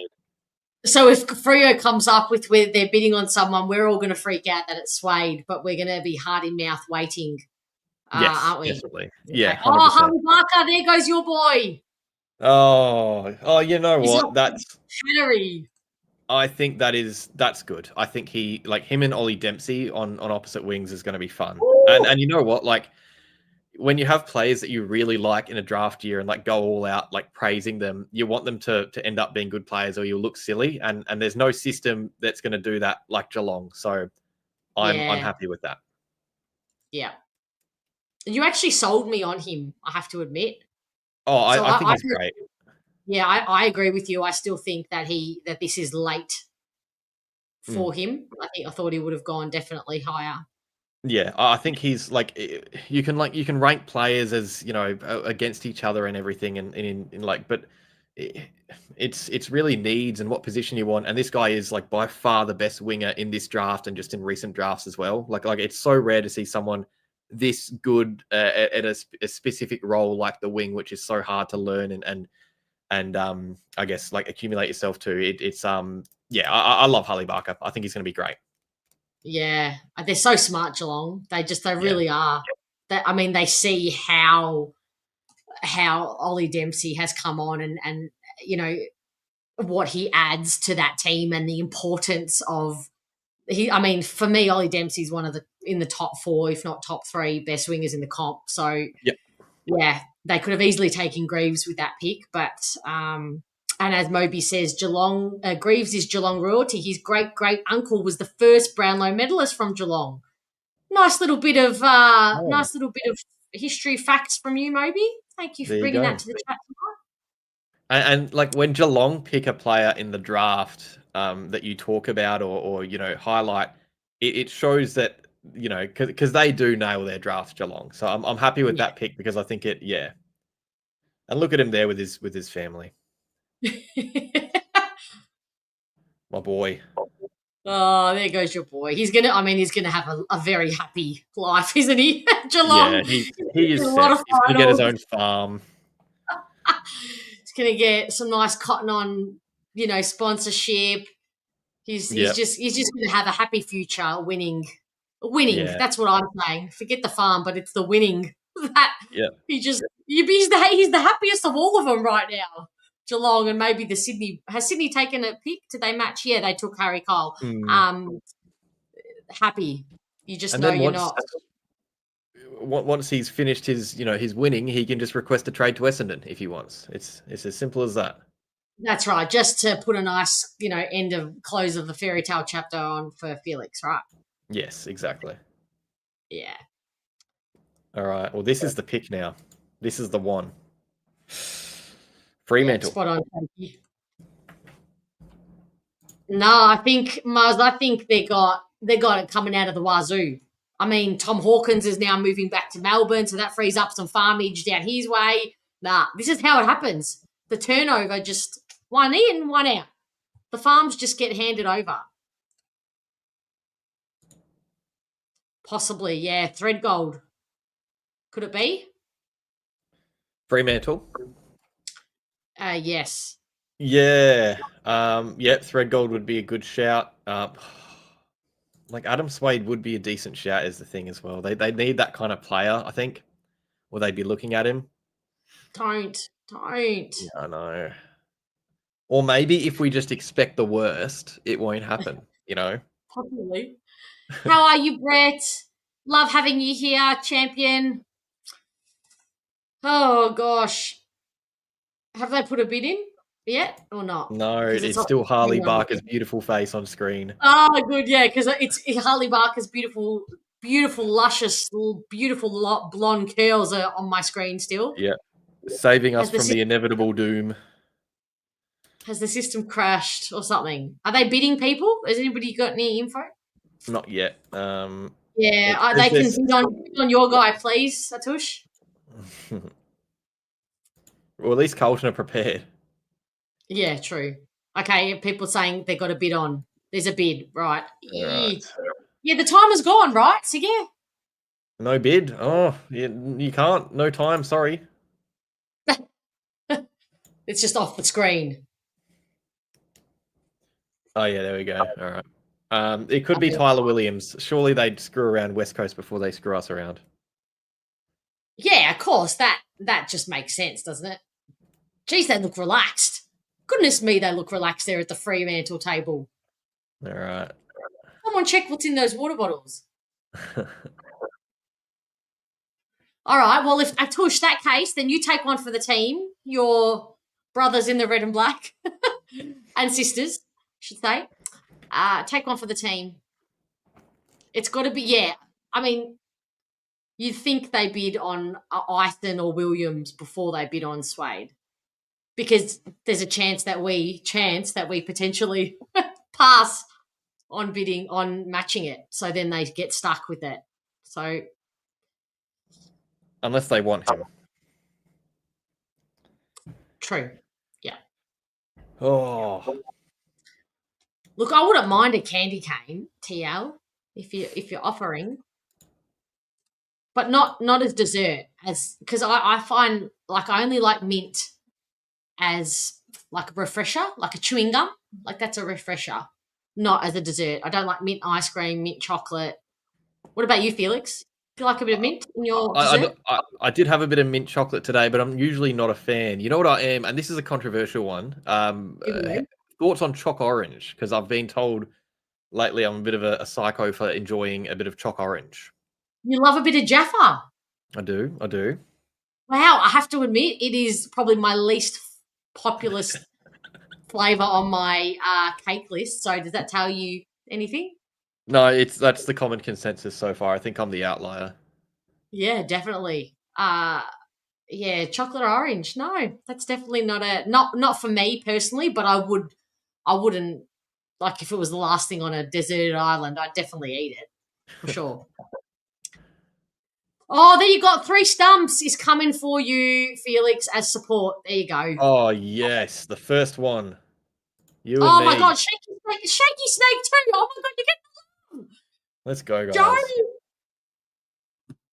Chris is also on board the choc orange. Well, you guys never cease to amaze me.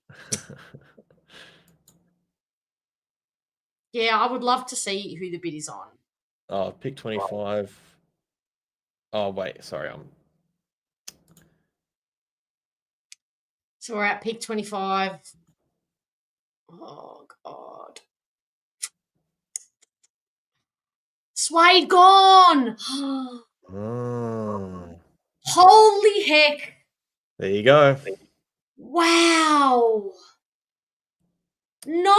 You bastards, Freo. Oh, Freo. Why are you doing us dirty like that, Freo? What did we do to you? What's the last bad thing what's the last bad thing we did to them? We gave them Pat Voss. How dare they? Yeah, exactly. We gave him, what do they call him? The dancing tiger. What do they call him? Yeah, the dancing tiger. Give him back. Come on. God, I'm waning. I'm very much waning. It's been a very long day and long night. The prancing pony. I was so close.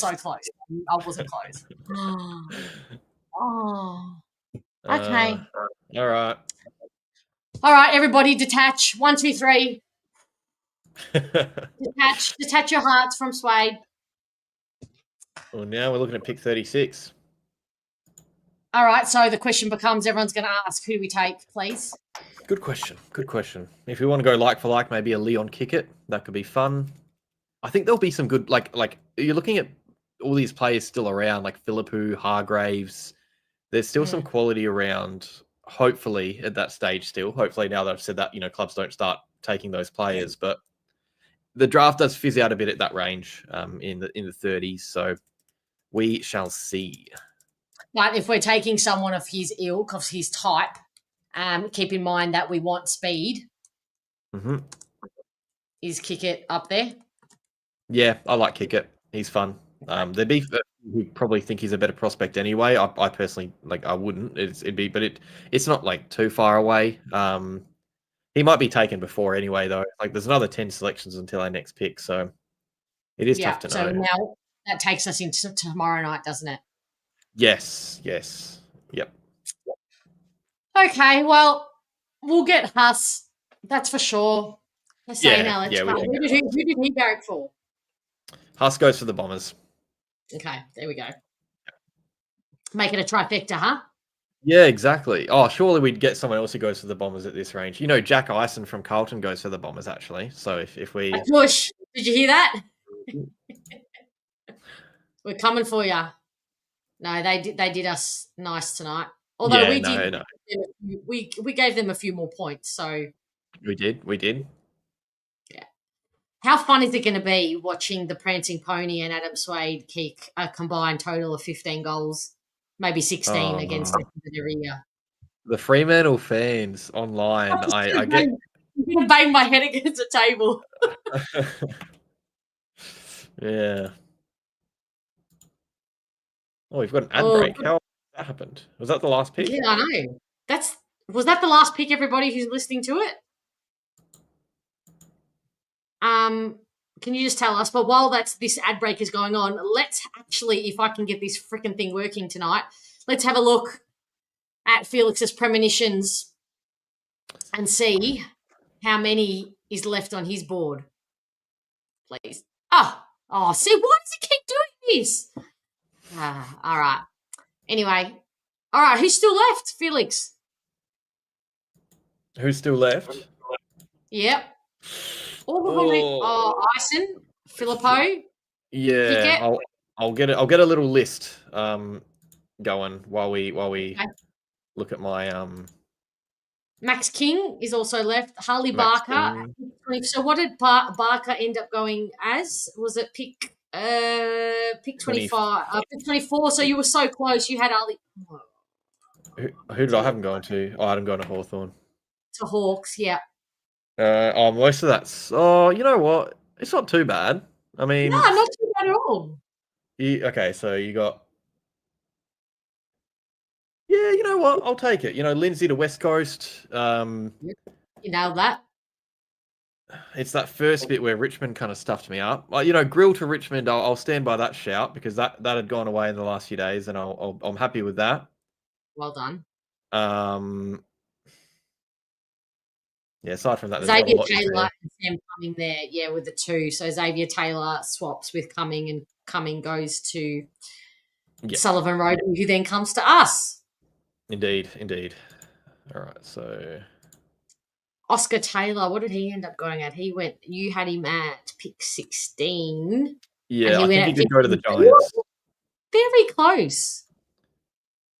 All right, there is actually a bit of draft.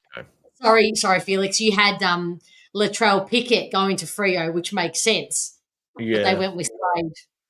Yeah, if Melbourne didn't take him earlier, maybe, but it looked like clubs liked him anyway at that range, so. Yep. Oh, well. Oh, sigh. But we've detached. We detach and we watch him kick 5 on us. Okay. Many goals. Oh, so it's over, guys. Yep. Is that what you're telling me? Done for the night. Oh, all right. So you premonitioned that there'd be 25 picks taken, and there were 25 picks. I'll take that. I'll take that. Yeah. So you actually did very well, I think. All right. Yeah, the first bit was easier, and then kind of I got a few late ones with Lindsay and Taylor to the right clubs at least. Even though it was not in the right order, and Mitch Marsh and stuff. So I'll take that.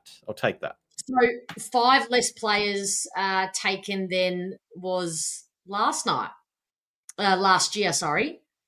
All right. Yeah. So Felix, now let me. see how we're doing this. Let me get rid of this screen 1 sec. And then before we finish, guys, we're just going to go have a bit of a gloss and a gush over our 3 guys that we brought in. All right. Who are we starting with? Well, we'll start with our pick. What? Oh God, I've lost count. What did it end up? What did the pick end up as? The first pick was Sullivan Roby, I think. Was it? At 7. But what number? Oh, 9. It would be 9, I think. 9. Okay. So our pick 9 in Sullivan Roby. Let's gush. What are we going to gush over? I mean, this is good. I don't think anyone I was saying that, you know, Richmond were going to take him. I was quietly optimistic that we you know, be in line, but realistically, I was kind of throwing him out the window because I didn't want to build my hope up and be disappointed. But the fact he actually slid through is great because, you know, you get someone who's just something we haven't had in a long time in that big-bodied midfielder. But he's got scope to be something else, I think, as well. I think he can be. He is still growing, by the way. He's 192 after a 17-centimetre growth spurt, but he's still growing. So he could even be a key position player because he's shown some strength forward of the ball as well. You know, this guy was nowhere like even just a few months ago, and now he's taken in the top 10 in the draft. It kind of shows how good he was when he played for the Eastern Rangers. He was incredible, and that's all with, you know, no professional preseason. He was playing club footy. So when you put him in an AFL system, there is like just clear upside and scope to Sullivan Roby. I think this is just a pure upside pick. This is a bit of a project player. Yeah. Thank you so much, SJ. Appreciate that. Stoked with our selections. We set up our midfielder for the next 10 plus years. Sorry to Felix that Barker's gone. Matt Rosa is king. Sharp future captain. Oh, nailed that. Thank you so much for the 5. I appreciate you. I mean, I love the fact that we have a bit of an enigma with a bit of grunt and power. It just reminds me, his body reminds me of Job and Degoe, and that's who he's likened to. But I am not going to lie. I have been worried about the deficiencies and that 8-week stretch that he's isolated to. But it does show that when he puts his mind to something that he wants, and which he did, he was exceptionally hurt and disappointed when he finished with the Stingrays at the end of 2024. But he clearly put his head down, or 2023. Was that 2023 or 2024? Yeah, 2023. 2023, yeah. He put his head down, remembered that the AFL, being an AFL player, was his dream. And I do love that mentality, that mindset shift, because it didn't just happen. You don't just get gifted the physique and that's hard work. And then to actually translate that to showcasing it in an 8-week block. Granted, it is minimal compared to some of the other consistent kings, but I guess it also mirrors the type of enigma he is, doesn't it? Like he's a burst player. Dustin Martin didn't dominate wasn't consistent for a big chunk of time. Yeah, was he? Yeah, and there was that good scooter comparison with Cochin and Martin being Sharp and Roby, which I loved because it's kind of true. Like you draft Sullivan Roby as someone who, I mean, yeah, he's an enigma. He could be anything, you know. That anything could be high, it could be low. We don't know yet. There's so much he has to work on and really refine to be an actual AFL footballer because he wasn't even a talent league footballer until a few months ago.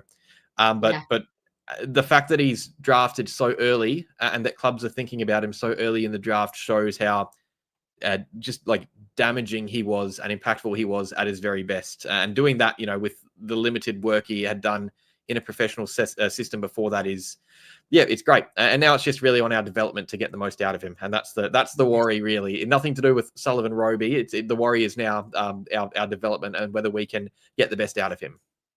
Yeah, absolutely. And walking into a team that doesn't have solid foundations yet, I'll say yet, Bomber fans, he's not going to have Cochin around him. He's not going to have the Cochins and the Patrick Cripps and the, you know, those stars and level heads around him necessarily. So can he put his head down and kind of be, I guess, not patient because we want them to be, want success now and to make the team now. But I'm stoked that we got him. There's just a question mark for me still at the back of my mind. But I mean, yes, and everyone's just referring to, I mean, what a unit he is, and that's exciting for Essendon because we historically like that. And obviously Jake Stringer walking out the door, that big brute midfielder. So, all right. Well, welcome Sullivan Roby, if you ever watch this, to the Bombers. All right, pick 10. The shock, the one that you're going to need to spend a little bit of time on here for everybody. Felix, let's talk about Jacob Farrow. This is a really intriguing one, and we were talking about why we might have done this. I think it's because the Demons would have liked him after, and look, we were early in the year when we were tossing up draft prospects before the draft order actually shaped out. We were thinking Josh Lindsay would be a great option to the Bombers, and as the year went on, you did see on draft boards Lindsay go down, Farrow go up. And Farrow is kind of the other Lindsay in this draft. He's, it's a draft that's really lacking in ball use. There really aren't many good kicks in this draft. That's just the way it's shaped out for some reason. And Jacob Farrow just so happens to be one of the best kicks in the draft. Some would say the best kick. Pommy would say the best kick in the draft. And if not, he's definitely right up there. He's a really lovely ball user on that left. He's a good distributor out of the back half. He's a very calm and composed player. I've said sometimes this year he's maybe too calm at times, too composed at times, and he could, work on his intent a bit. But that's a good weakness to have, really, if that's what your weakness is or what I've noticed about him. But yeah, he's a lovely user of the footy, really good distributor out of the back half, good frame as well. Like he hasn't filled out yet or anything, but his size suggests there's more scope for him to potentially move into the midfield. Like I think these types of players are really good because they can play in the back half early to start. But once they actually fill out and have a few pre-seasons, he could definitely, I wouldn't be surprised if he's a midfielder by the end of his career. He really has all the makings, all the smarts to be a midfielder. So I think it makes, sorry, say again. What kind of midfielder, Felix? Like a Jordan Dawson type midfielder. He gets a few comparisons to Jordan Dawson, just like that taller, rangier type, a bit, he's got pace, but it isn't like evident pace. It isn't that, who's a good example, like Hussein, it isn't Hussein El car pace where his legs are moving faster than you can see. He's rangy. He's got long strides.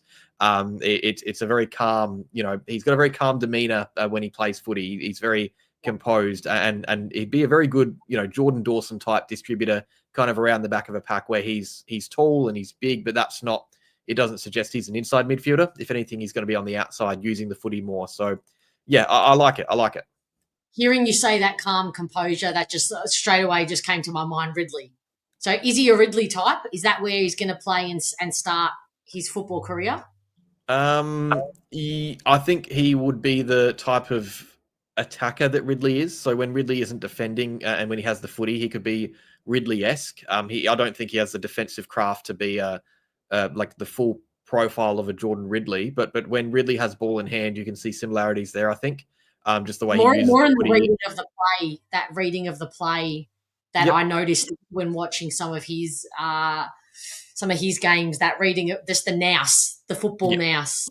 Yeah, no, he's a smart footballer and he knows where to be, which is good. I wouldn't say he's a defender. Like I know that's his position, but he is an attacker. He's the type of player to be moving the ball forward. He's not in the back line to be, stopping plays. He's there to be moving the ball forward for his teammates. So yeah, I think it's good. And I think like realistically, I know he's picked 10, but the way I see it, it is probably pick 13, given the fact that we were taking him early to kind of avoid Melbourne taking him before us.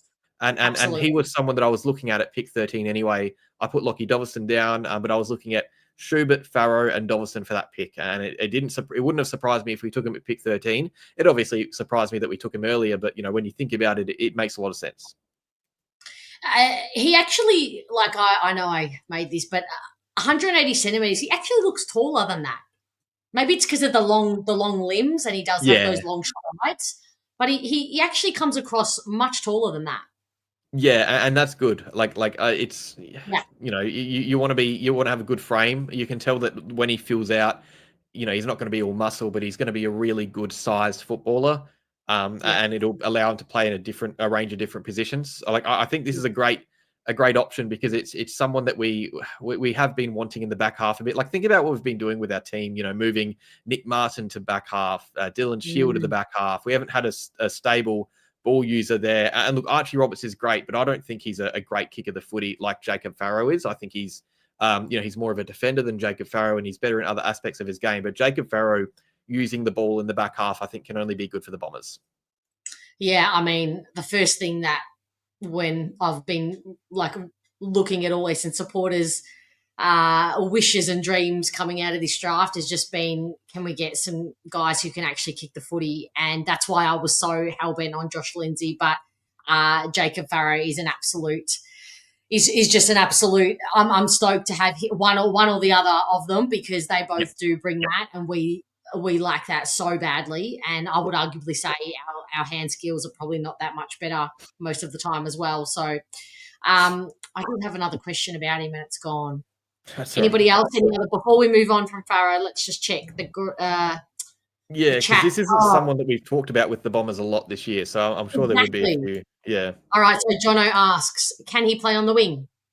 Yes, I think he could. I think he probably. I'm not 100% sure what his tank is like, but I know he's a hard-working player, and he's got, without knowing his aerobic capacity, the way he moves with the footy and the way he, reads the footy, he could definitely play on a wing. He's got that scope. Mm-hmm. Okay, so he probably just the tank.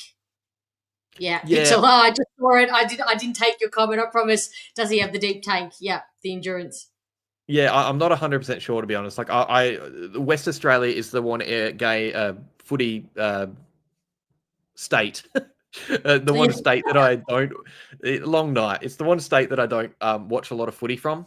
So I saw him at Champs, and he played really well at Champs. But I didn't see him a lot at Colts level, or I think he did play league footy. So I don't know. And even watching live, you can't always tell what they're like with their tank, especially in the back half, because you don't need to be running as much a lot of the time. But I wouldn't be surprised if he probably all these kids have to work on their tank a little bit. They all come in a bit underdone, so he probably does have to work. But I like the idea of him on a wing. That makes sense. Yeah. Okay. But he'll probably start his career down back, won't he? Yeah. They'll probably start him off down there. Yeah, like half-back flank kind of thing. Yeah. Okay. So I mean, he's not one who would start if we have our full contingent, if we have our full list available to us. He's not one who starts round one, right? Probably not. I mean, because if he did, my next question is, if he did, who is he playing? Whose position is he playing in? Which one of our backs are missing out? I know this is a ridiculous thing to say, but providing that we have all a healthy and fit list at our disposal. Don't laugh at me, chat. I know that's ridiculous. It sounds ridiculous coming out of my mouth, but whose spot would he take? Yeah, I don't think he would take a senior spot. I'm looking at someone like, if Zach Johnson gets minutes or Jacob Farrow, but I think both of them have scope to play other areas of the ground as well, which I like. I think both of them are really good ball users, and, even Archie Roberts playing midfield, Andy McGrath playing midfield. I think there are the ways you can get Jacob Farrow in the team. But I don't think he has to start or play round one. I don't think he has to. But I wouldn't be surprised if he did. Yeah, interesting. Yeah, I think if we have our full contingent, he probably doesn't. And to be honest, that's to be honest. If all these kids don't start, that means that we have a full and healthy list, and that makes me exceptionally happy. So it is a good thing if they're not playing, I think. That's exactly right. That's absolutely exactly right. All right, let's see. Zeke says, is he a taller Archie Roberts or a Angus Clark like?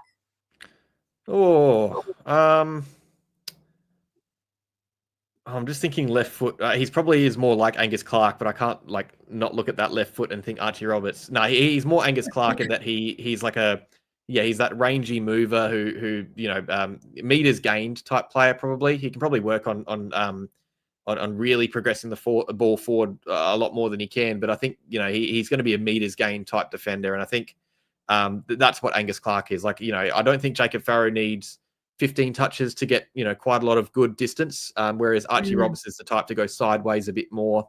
Not a criticism. That's just different styles of players. I think he's more of an Angus Clark. Yeah. All right. We might move on from Jacob now, but I'm sure you're going to be bringing out your own videos most definitely in the coming days about him. So we'll all be looking, and I'm sure the club are going to pop out lots of highlights and profiles of all three of them. But we're just doing it raw straight off the bat. So let's get to our number. Oh no, I've lost track. What was it? What number did we take him? 13. 13. Thank you, Felix. In my guy, Dyson Sharp. I'm so happy for him. Bomber fan. How good is that? 2 Bomber fans. That's great. Yeah. And this is on his own. You know, if we had pick 13 on its own and took Dyson Sharp, you could question why we didn't take someone with more upside. But I think this is a really great pick to be taking with, you know, like a Sullivan Roby enigma type player and a Jacob Farrow who probably needs a preseason to really fill out, because Dyson Sharp is bankable. I think you look at Sullivan Roby, his ceiling is up here, you know. Jacob Farrow, his ceiling's up here. Dyson Sharp's ceiling might be here, but his floor is a lot higher than the floor of a Sullivan Roby and the floor of a Jacob Farrow. I think, you know, he's going to come in and be a good midfielder. He probably needs to work on his outside game a little bit and his transition footy, but he's going to be really good at the contest, and he's going to be Jobe Watson-like, I think, with his inside footy. I think that's a player we just haven't had for a long time, but this is someone who's tough on and off the field and just a great leader. You know, it's a culture pick as well. It's something that we need good leaders and good players, you know, that buy into our culture at the club, and I think that's Dyson Sharp. Yeah, absolutely. I mean, you could argue he already has, you know, he hadn't even been picked by the club and he'd already bought into being part of the change, not just like this is not a diss on Roby, but he's more like, come in, I don't want to think about what's around me. I'm just going to go in, I'm going to be the bombshell, I'm just going to light shit up. Whereas Dyson Sharp is like, I see you, I'm going to fix that, I'm going to be part of the change, to, you know, the motivation to be part of that change. And I just love that. I love that, that side of him. I love the fact that he went back, worked on his goal kicking. We don't have goal kicking midfielders. That's like an exceptional turn on to me for him, because we just don't have mids who hit the scoreboard enough. No, sure, actually, and with as much accuracy as he does. So I think he's exceptionally good at the contest in his defence. I don't think he gets lost defensively, which I really like. I think his defensive accountability is as good as any of the mids, to be honest. I think he can work on his tank and actually, like, I think he has the work rate and he has effort to be a good transition midfielder. I think like he has the makings mentally to be that, but I think there is a lot that he has to work on. You know, some things he can't, like his speed, he can't really fix that. He's not quick, slow, but he's not quick either. So he just has to be, you know, as intelligent as he can be. And luckily he's got a really strong mind. This is not just a good footballer, but a good person, a good, smart, you know, person that we've brought into the club. And I think he can only. Sorry to interrupt, Felix. He's the kind of kid who's going to move heaven and earth to play exceptional football. That's what I get from him.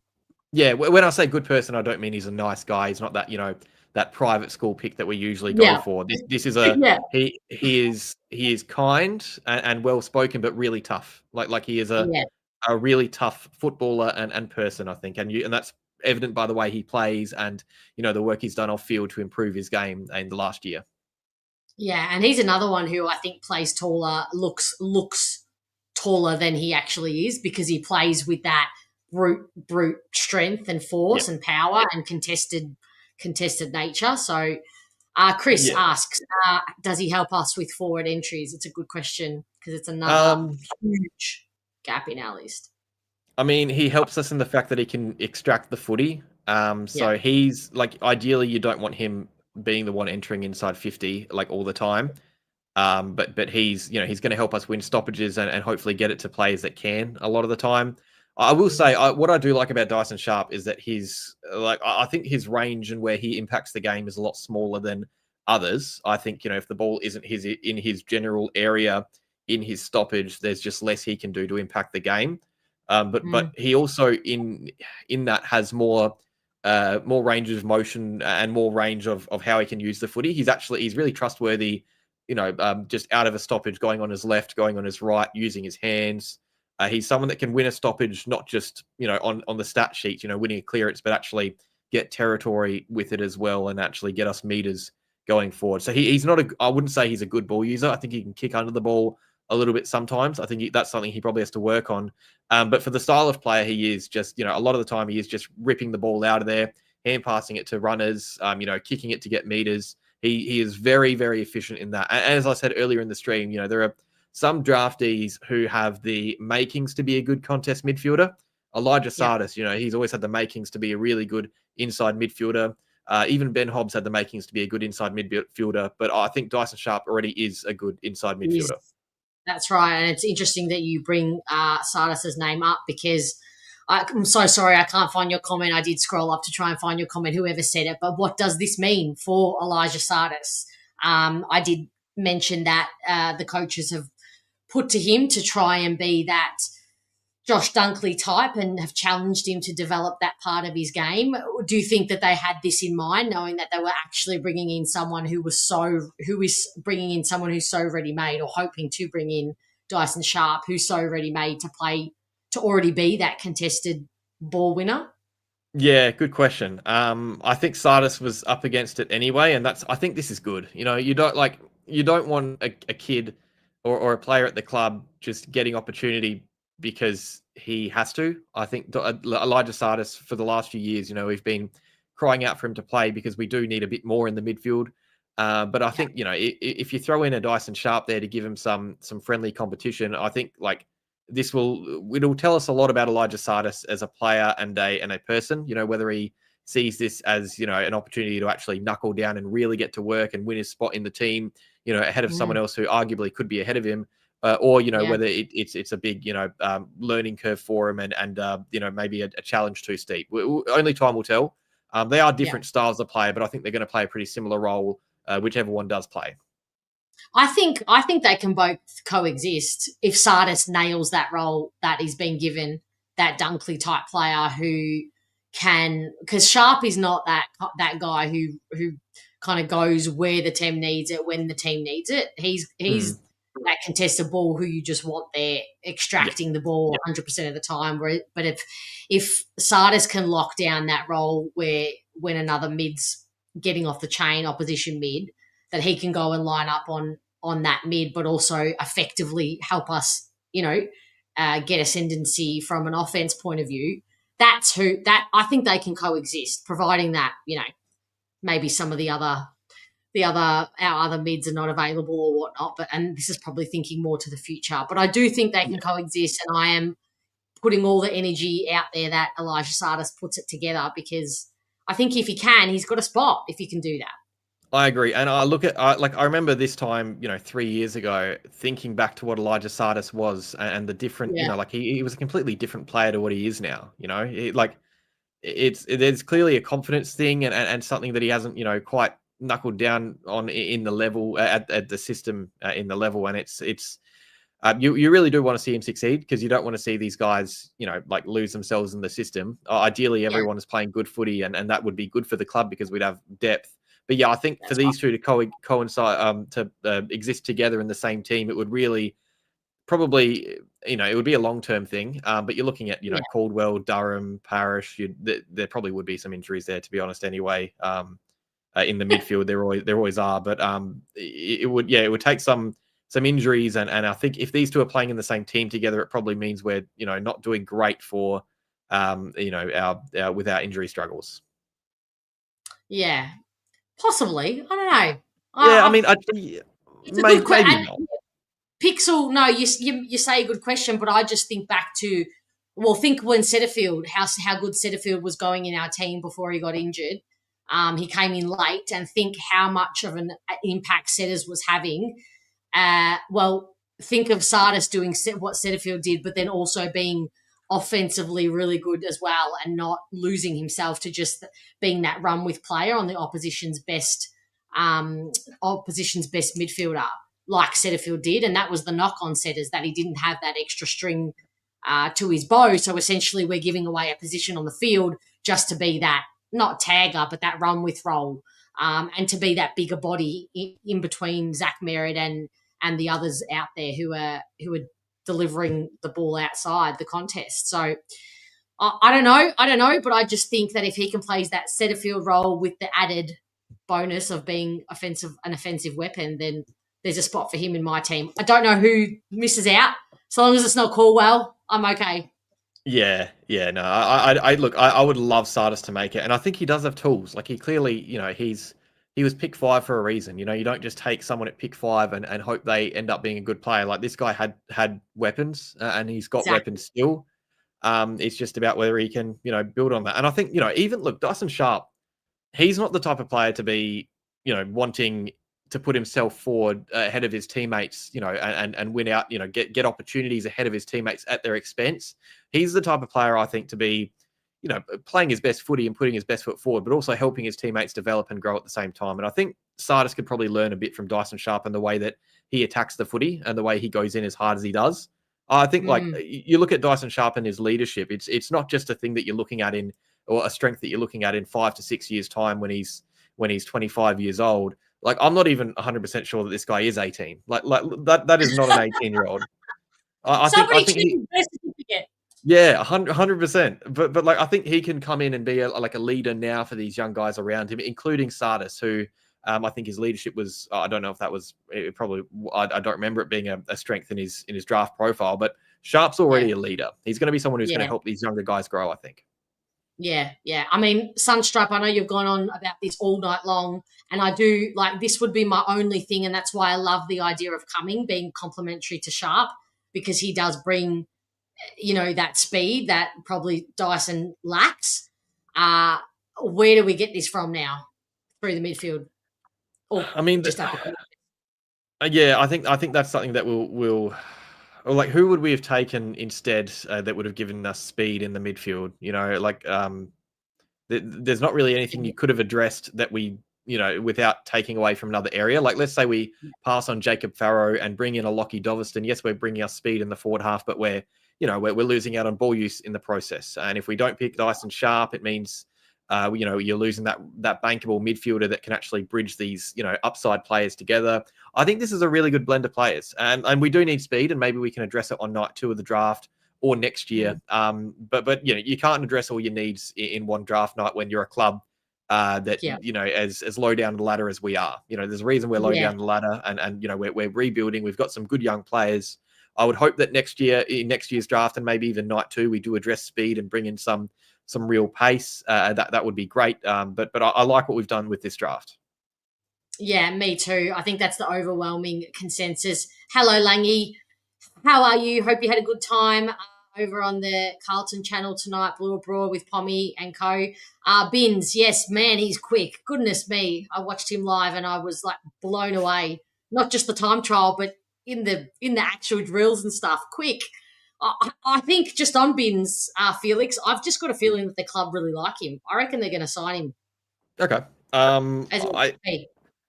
Yeah, I mean, I can't say I've watched him too much, and I know that he's a great runner and an athlete, but Pommy was, I won't throw him under the bus here, but I think Pommy was... No, I don't worry. I know exactly what Pommy thinks of him.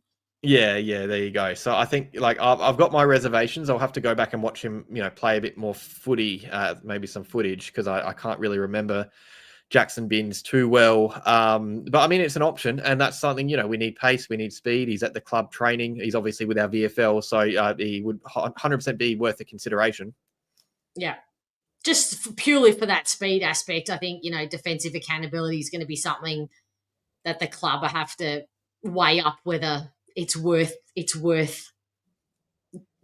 having someone who isn't really it's probably not high on his attribute list, but certainly speed.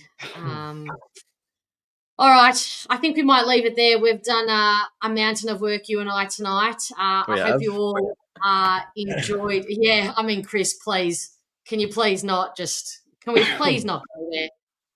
The Messiahs. We have done a mountain of work tonight, you and I, Felix. I hope you all have enjoyed being here. It's been so fun. The chat has been on fire, lots of laughs and giggles. Please hit that subscribe button if you haven't. There's something very exciting that I'm going to be sharing with you all, hopefully, probably next week. I'm going to give the draftees their time in the sun this week. but something very, very, hopefully something you're all going to enjoy watching. But anyway, Felix, my great friend, thank you so much for joining me night one of the draft. I think it was only fitting that you and I collaborated for Essendon people tonight. Yeah, it was good fun. Thank you for having me. It was pleasant as always being on the channel, but being able to talk about the draft is even better. Yes, we know that that's It's your even bread better. and butter. You're going to sleep so well tonight. Absolutely. I'll give it a go. No, you are going to sleep well tonight, I think. Atush, thank you. I love you so much. I really do. And I'll talk to you in our chat. Thank you. That means a lot. All right, everybody. I'm not going to be online tomorrow night, but Felix, tell everybody where you will be tomorrow night, where they can find you. Yes, I'll be on the on the True Footy channel with Jesse and Dylan. We'll be reacting live to night 2 of the draft. I'll hopefully, if I can get some videos done before I leave for Melbourne in the morning, I'll hopefully get some videos done for you guys to watch over the weekend. We'll see how I go. Yeah, no, I'm sure you'll find a way to get to push some out as you do. Possibly, or you've yeah. probably got so much. Probably got so much, in the lineup of in your drafts. You could find something, right? We'll see. As you would know, I was trying to have something planned, but the Richmond picks kind of threw me out of whack there a little bit, so I might have to get back to work. Rethink the timeline. Yeah, fair enough. Yeah. All right, everybody. What fucking day is it? I don't even know. What's the day, please? What day is it? Who knows? It's sometime in November. Okay. Have a great rest of the week. I'll chat to you all on Twitter, Instagram tomorrow night during the second night of the draft. And don't know when I'll be back. You'll see me around. We'll do some content. But otherwise, take care, everyone. And, see you soon. Good night.